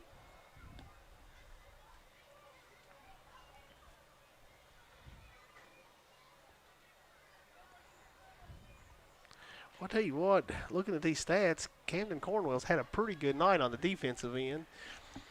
We'll give out our hometown hangout MVP in the 5th quarter show, and he could be a candidate. I think Trig Payne, though. Trig Payne, hey, he stepped in and filled in some big shoes, and he's done really well.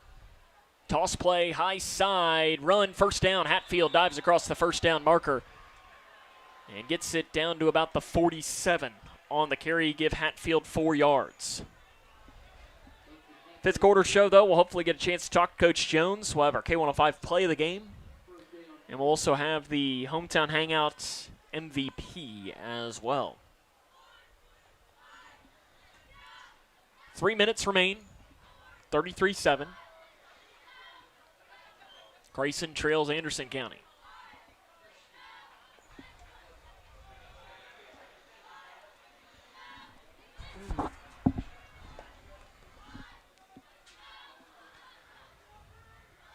And I don't know what just happened there. Just like a QB sneak, I don't know. Guess it was. It was a run by Hank Mellones. What number is that? Number 10. They'll carry it to the 45, gain of 2. Second down and 8, and again, the Bearcats are just letting this clock roll out. St. X has defeated Bowling Green, too. That's gone final. McLean leads Caverna 36-0. Hatfield on the run. He dives to the 41, down to about the 40. Give him about 4 yards on the run up that far sideline. 2 minutes remaining in the game. Anderson's 1 first down away from closing this one out. Cougars will be 1-1. A very familiar spot for them over these last couple of seasons. Yeah, it doesn't seem matter who we play on that second week. This will be the 5th straight season that the Cougars lose in week 2.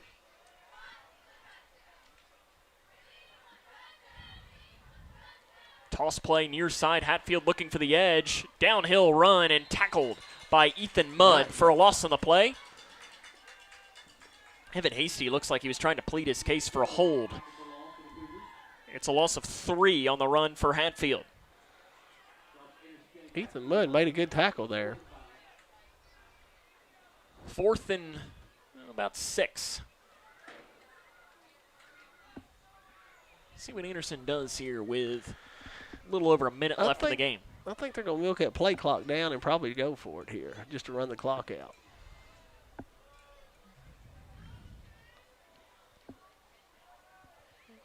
Quarterback Mellones rolls out. Chased and sacked. Tag team there, Evan Hasty and Aiden Stewart. Drop it for a loss of 2 yards. That is a turnover on downs. Grayson County is going to get the ball back. I'm curious to see if Coach Jones will let Trigg just sling it here. Cougars will have it on their own 45-yard line. Again, Cougs back home next week. They'll play McLean for hosting Butler the week after. Then district play opens up. Some big questions with the injury to Hanshaw and Bratcher, as well as Abersold and Tyner. Yes, Trainer Scott has kept his table busy over here tonight. He prefers when he doesn't have to. Weston Ford to the right side, Caden Tyner, or rather Shane Hall to the near side. Offset I formation with about 50 seconds remaining in the game. Toss play, that's Buster on the run. He hits the 45 to the 50, up to the 45. Nice run for Jamison Buster up that far sideline. He steps out of bounds at the 40-yard line, 15 yards on the run for Buster. Nice carry there by Buster. Showing his speed, he hit the hole, and like I said, he's going to break one before the year's over. He just has a natural ability to hit the hole and his speed.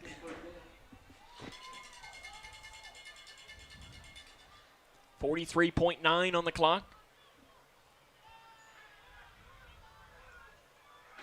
Payne under center. Another toss. Buster hits the 40-yard line, and he's down across the 35. Gets to the 33. 7 yards for Buster on the run. Payne comes towards the sideline. 25 seconds and counting. Probably run 1 or 2 more plays left in this. Cougars 1-1, or maybe not. I think they're not going to run another play. Yep, that'll do it.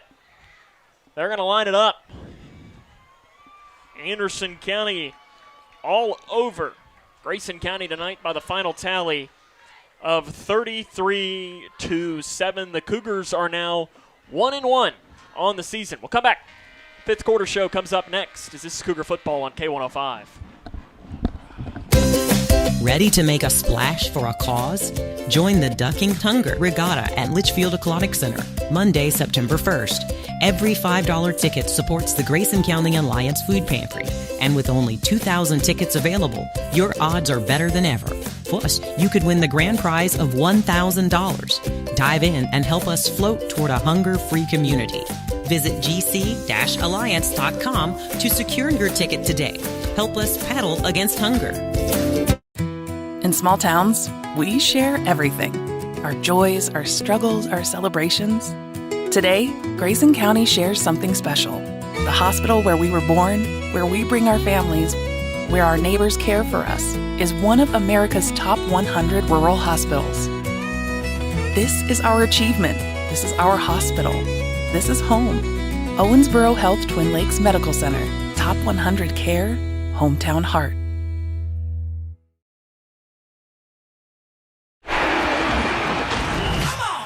Cougar football on K105. Welcome back here to Grayson County High School. Cougars fall tonight 33-7. Fifth quarter shows next here on K105. When you bundle home and auto, good things can happen. You get a local agent who can help you choose the right coverage for you at a price that's right for you. Call State Farm agent Duda Hudson in Leitchfield today. It's Kyle's last spin on his turntable. Yeah. And the first day of Kira's new career in IT. When you donate to Goodwill, you help provide skills training and career placement. And the things you love start a new life too. When I grow up, I want to be a ballerina. Because dancing makes me happy. I get to entertain people, and nothing makes me feel more like me. PI impacts millions of children's lives. Early and accurate diagnosis and treatment gives children like Olivia a chance to achieve their dreams. It takes a great team to put on a show. It also takes a great team of caring people to keep a dream alive. And now my dreams are coming true. For more information, visit our website at info4pi.org. When you give blood, you give life. And when you give life, you change lives. Make a life-saving impact by donating blood with Western Kentucky Regional Blood Center, your hometown partner. As the sole supplier of blood products needed in Grayson County, your donation ensures a stable and adequate blood supply for you, your family, friends, and your neighbors. You are the hero when you give. Feel the power of community and compassion in every drop. Give life and change lives with Western Kentucky Regional Blood Center. Life is on the line. For each life moment, your kids could get free or low-cost health coverage from Medicaid or CHIP. Kids up to age 19 are covered for checkups, vaccines, dentist visits, hospital care, and more. Your kids may be eligible now, even if you've applied before. And if they already have Medicaid or CHIP, remember to renew every year. Get started now at insurekidsnow.gov. Paid for by the U.S. Department of Health and Human Services. Smith Overhead Door isn't just about opening and closing. We're about safety, security, and style for your home or business. As a future designs company, we're lifting expectations across Grayson and surrounding counties with top brands like CHI and Chamberlain. Hey there, I'm Kevin Brooks with Smith Overhead Door. Whether it's a sturdy LiftMeister for your garage or a sleek Clopay door for your shop, we install and service with a commitment to reliability. Smith Overhead Door, we're opening up possibilities. Secure your entrance at SOHD.info. I crave adventures that spark joy and create memories. Sailing the seas with Royal Caribbean or exploring the magic of Disney parks. And with your global getaway, my dreams are expertly crafted. From all-inclusive Caribbean resorts to tailor-made itineraries, Mark turns wanderlust into reality. Why settle for ordinary when you can have extraordinary? Your Global Getaway. Expertise in unforgettable vacations. Call Mark at 270-296-0106 or visit yourglobalgetaway.com. Start living your travel dreams today. Yes, start living your travel dreams today. Across Kentucky, treatment providers, state and local governments, and nonprofit organizations are working together to support your pathway to long-term recovery. These providers and communities of recovery will walk alongside you and help you find your recovery journey. If you or a loved one is struggling with addiction, the KY Help Call Center can connect you with resources right now when you call 833-8KY-HELP. You can also visit findhelpnowky.org to find treatment options near you.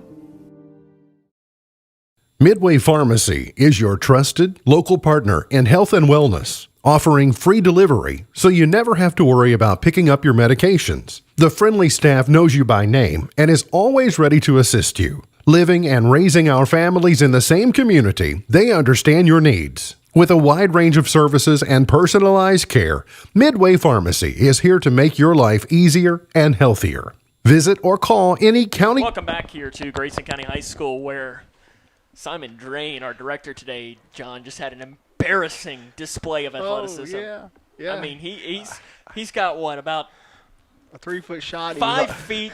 0 for 3. Good gosh. Tough night to be a Cougar, tough night to be Simon as well.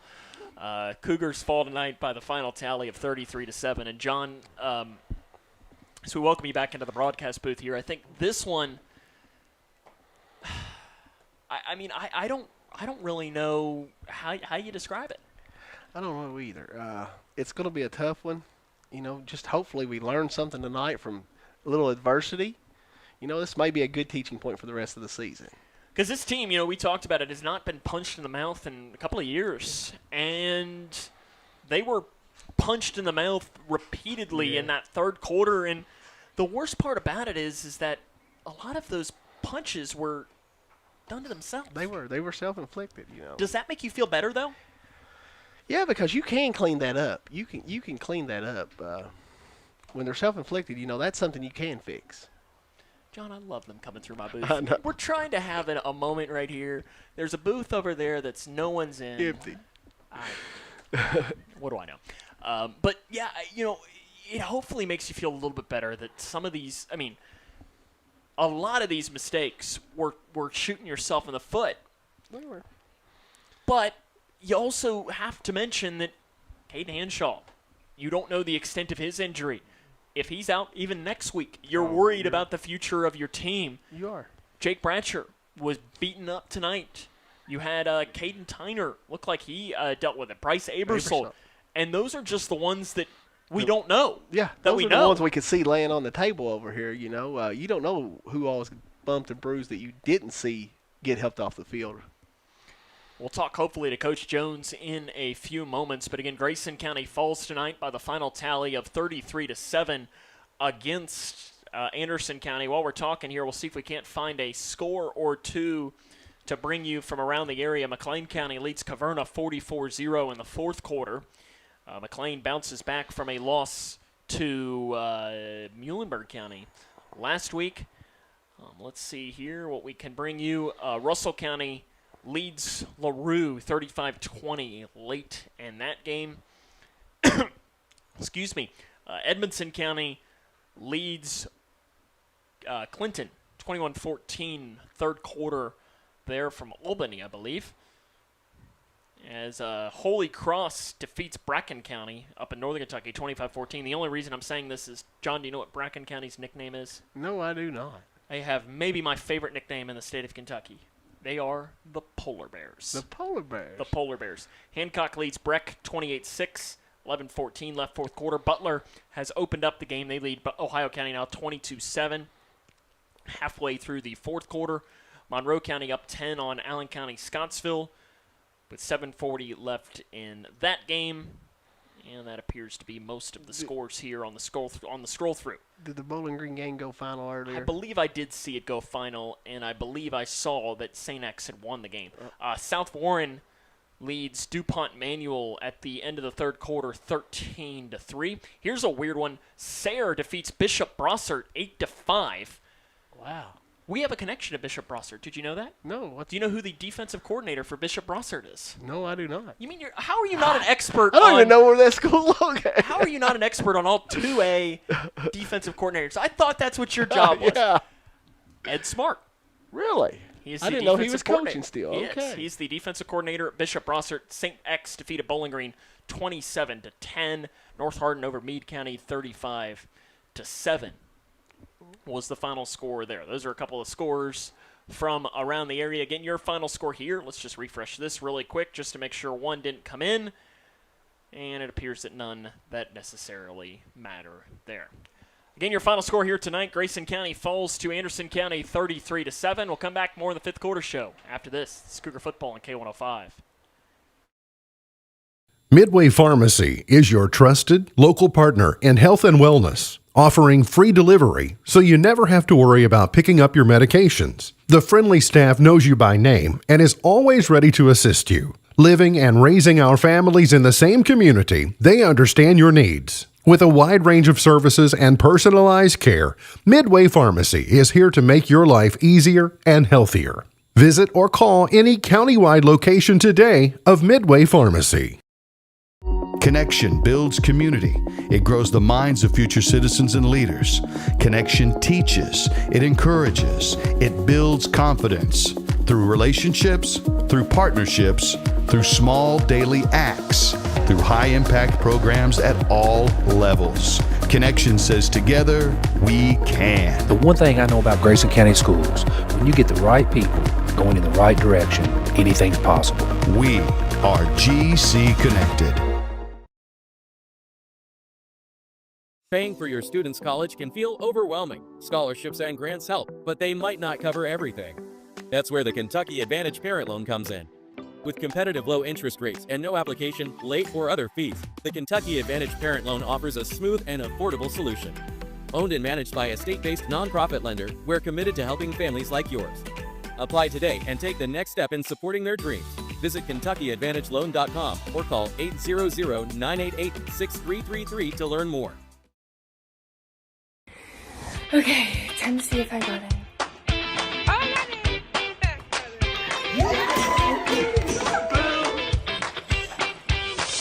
Yes! It is my honor to welcome you to the class of 2029.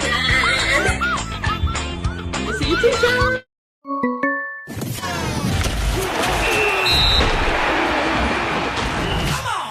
Cougar Football on K105. Welcome back here to the fifth quarter show on K105. Cougars fall tonight. We're joined now by Coach Jones from the Grayson County Cougars. And Coach, this game really got out of hand quick. What was the message to the team? That we got out physical. I mean, they beat us up. And I said, pretty disappointed in the amount that we fought. I don't think we were very scrappy. They were very physical. We knew it going in that they were going to be big, strong, and physical, and we'd have to match that physicality, or it was, going to be a rough night, and it was a rough night. They hit hard. They played extremely hard, and we didn't like it a whole lot. And I just told them that's kind of disappointing. I mean, that's another group of 15 to 18-year-old young men just like we are. And, football in a lot of ways is a bunch of one-on-one fights out there, and we just got beat up. And I didn't think we responded real well to the physicality of the game. And I think we kind of let up when Caden got hurt, to be honest with you. And I'm disappointed in that because I don't think that gives Ethan Mudd the credit he deserves. And the other thing I told him, I said, I've been here 11 years, and he could play running back for every team of those 11 years. He just happens to be playing with a guy that's really, really talented.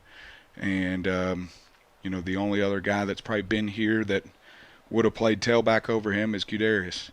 But outside of Qdarius and Hanshaw. And he's playing college football. Yeah. Outside of those two guys, Ethan probably would have been the tailback every one of those teams. So I didn't like, kind of the position we were putting him in because I just don't think that they were, scrapping for him the same way.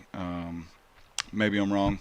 I told him, I said, we'll watch the film back and maybe I'm, misread some things live in the game, but, we were outmatched, and there's no doubt about it. They were the better team because of the physicality. I mean, this was and I think I said it last week, it's going to be a war. Two teams that like to run the ball and ground and pound, and they did a better job of it than we did. Does a game like this, in a way, make you feel better or worse, considering that a lot of your issues tonight were self-inflicted? As far as, a pick six, a couple of bad snaps caused issues as well. Does that make you feel better or worse? Worse. I mean, because the score's 33-7 instead of, 20-7. Yeah, and I think we shot ourselves in the foot, open and drive, penalties again, jumping off sides, flinching. We can't stay still. And that just comes down to discipline and being very confident and what we're doing. So you don't have to think about, I got to step with my left foot and I got to block down or whatever it may be. You're thinking about those things instead of remembering what the snap count is. And so we're just not quite there yet. So we've got a lot of growing still to do. But no, I don't feel anything better about getting beat 33-7, whether it's from snap mistakes, special team mistakes. I mean, all those are things that shouldn't happen. So to me, I feel worse about it because they shouldn't be happening. We should be better than that and be more cleaned up than that and not have those mistakes and keep ourselves in the ball game. But it went from a ball game to a butt whooping in a hurry. How do you think Trick looked? I thought he did fine. I think he looked really good, to be honest with you. I didn't think Jake did bad. I thought he did just fine. With the RPOs and stuff that we ran, and made a couple other good throws, and but we were at times running for our lives. 40 gave us lots of problems off the edge, and we struggled to kind of get him blocked, and so we were having to rush or evade the pocket, and so we've got a lot of work to do between now and next week, and lots of things to shore up. Or I think I would always describe McLean as a physical team. I think Butler County's a physical team, and that's what I told them. I said, hey guys, good news is we got a couple more weeks of teams that are going to be very physical. I think Barron County will be physical. Greenwood, I think, is a physical program. Hart County closing out the season. Doesn't get much more physical than them. Yep, Hart County extremely physical. So, we're going to have to fix some things as far as how we respond to somebody playing hard. there at the end of the game, one of their kids, I think it was probably 40, said something about it. It took 3 or 4 of you guys to block me. And our guys got offended by that. He said, Coach, he's talking smack. I said, yeah, he earned it. Look at the scoreboard. Is he wrong?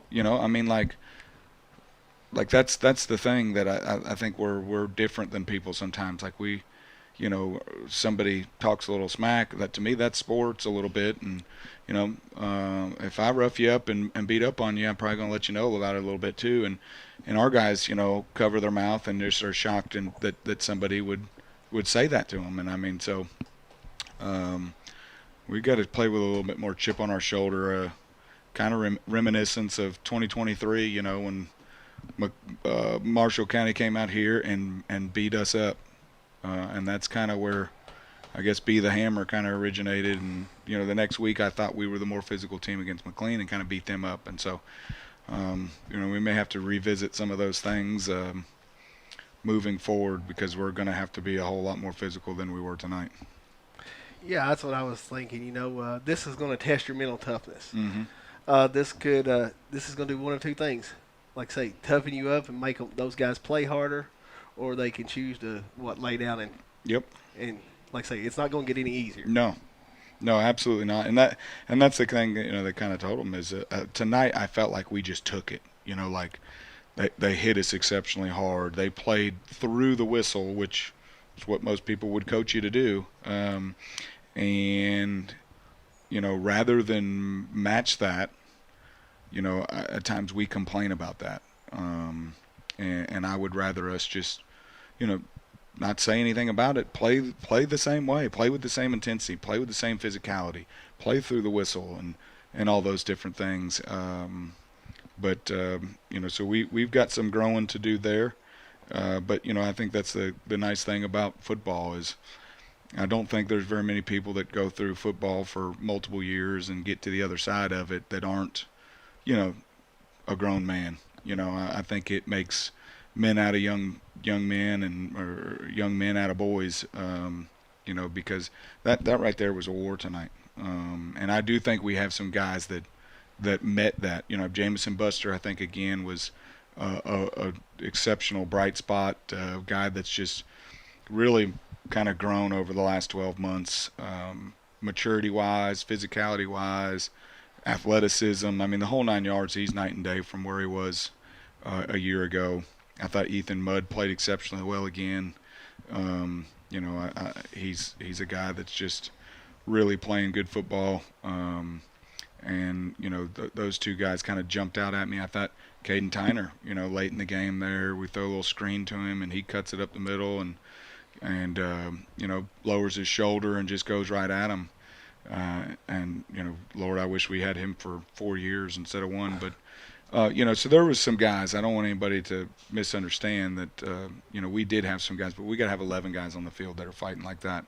And I, even early in the game, I'm not sure we had 11, and they had 11, and there's no doubt about it.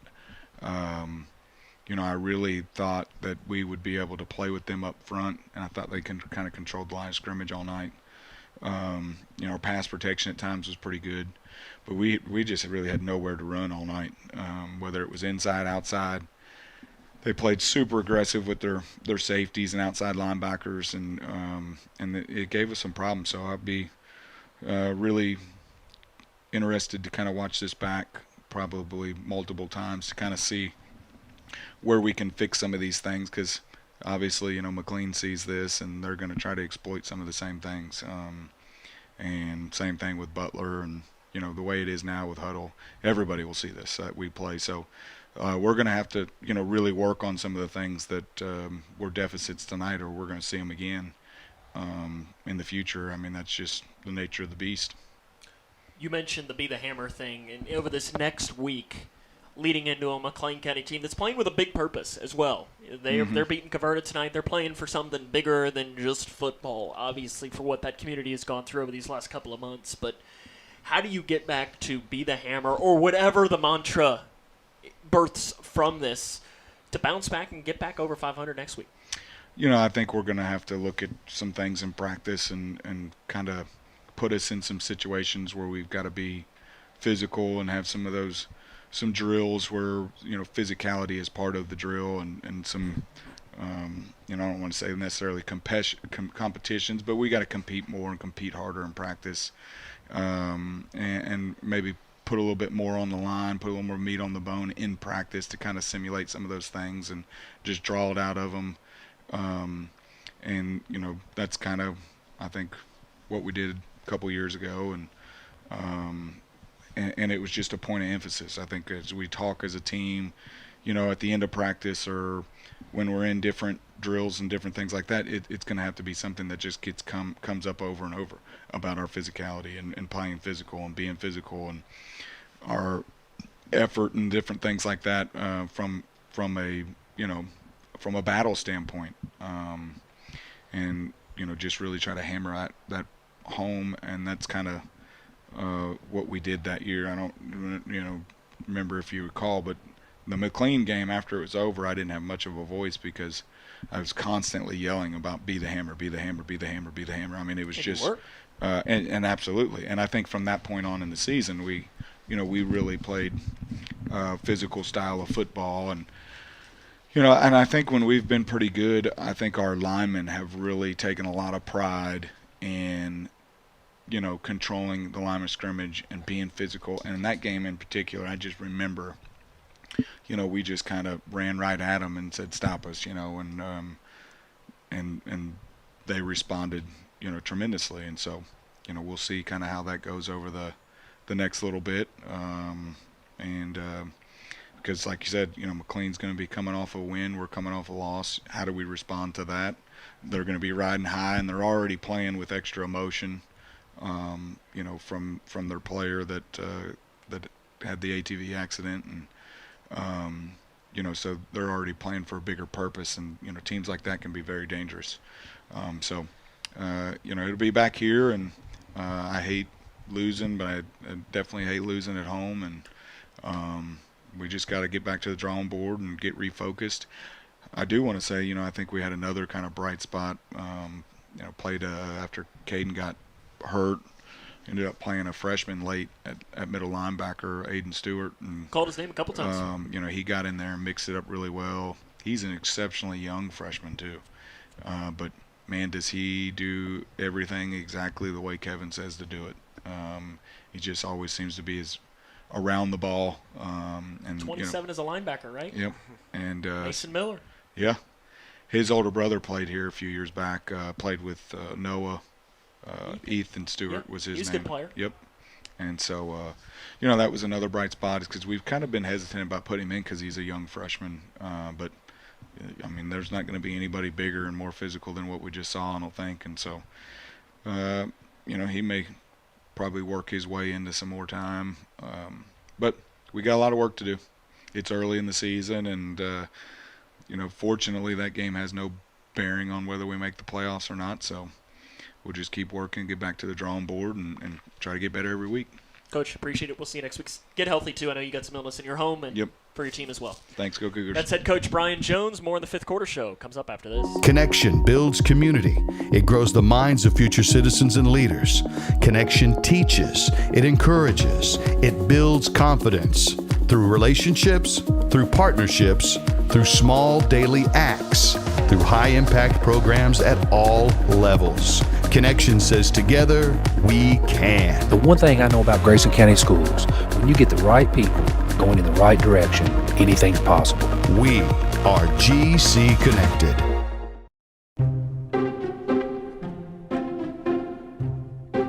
When garbage is thrown on the ground, tossed out a car window, illegally dumped, or poured down storm drains, it all ends up in our streams and lakes.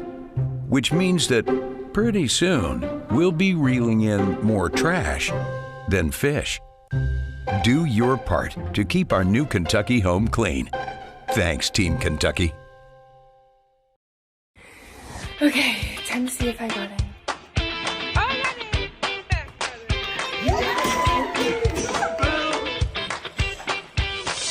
Yes! It is my honor to welcome you to the class of 2029.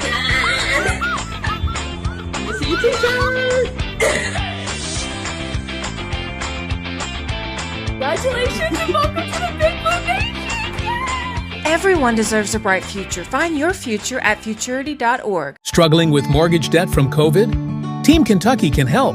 If you restructured your home loan and deferred payments to the end of your mortgage, you may qualify for up to $60,000 in assistance to pay off that debt. Help is also available for other COVID-related hardships if you meet income guidelines. Apply today at www.protectmykyhome.org. This ad is sponsored by Kentucky Housing Corporation, the Kentucky Broadcasters Association, and this station. Football on K105. Welcome back here to Grayson County High School. Cougars fall tonight by the final tally of 33-7 to Anderson County. John, it's time to give out our hometown hangout MVP. We were talking, and a guy that could have been our MVP last week is our MVP this week. Yes. I thought Ethan Mudd played a really good game last week, and, he got put in a tough situation tonight after Caden went down and really stepped up. Senior played good on defense. Yes. Back-to-back good games defensively for him, so Ethan Mudd is our hometown hangout MVP for today. The stats from this game, John, I'm going to be honest with you, I don't really want to read them. It's ugly. Jamison Buster, honorable mention. He had 2 carries for 22 yards, had some good returns as well. He caught 2 passes for, I guess it was only 4 yards. Yeah, Felt like it was short. more than that. They were just kind of Caden Tyner, he caught 5 passes. Bryce Abersold caught a pair of passes. Caden Hanshaw, when he was in the game, got to give a lot of credit to Anderson County. They had a big impact on him. Next week, Cougars will travel to Cougar Stadium here, and they will take on McLean County as they will play McLean County next Friday at 7 o'clock, and then Butler County at home as well next week. So we look forward to that, and we hope you join us for that. And hopefully you can come out and support the Cougars as well next Friday night. I know they would appreciate a big crowd. I'll be cheering them on from Cardinal Stadium next week. I can't believe you'd rather go to a Louisville game than a Cougar game. Well, right? Isn't that all we have to say? Oh, yeah. Come on, Simon. Put me on camera. Yeah, I'm going to put myself on camera if I have to. There we go. I'll do it. No, wait. Why is it not work? See? Right? Can we not? No, we don't need to do that. Go EKU. I can't say that. Ew, it just feels disgusting as a That's WKU. wrong as a Western grad, isn't it? I can't do it. Kentucky plays Toledo. If you want to listen to that game, you can hear it right here on K105 tomorrow. You can't watch it on our YouTube channel. Is that on TV? Yeah. Is it? Okay. SEC Network. So they'll do it. See, unlike Louisville, where they have to play it on like the CW sometimes, Kentucky usually will play on a real channel. We are on the ACC Network tomorrow. Oh, boy. I couldn't tell you what channel that is. But I don't think my TV gets that. But have a good time. We'll talk to you in 2 weeks. Butler County comes to town then, but we'll be with you next week as well. So that'll wrap us up here tonight. I want to thank the K105 Digital Productions crew for their hard work. Your camera operator was Zach Jack, and your director was Simon Drain. And luckily, Coach Jones was able to throw his bottle away because that was just an embarrassing effort by him. It was pretty sad. Brett County basketball. Oh, wow. Wow. A shot taken by John. Oh, my goodness. Simon, you going to put up with that? Oh, he just shakes his head. So until next week, on a night where Grayson County falls to Anderson County by the final tally of 33-7, this is Sam Gormley saying, so long, everyone.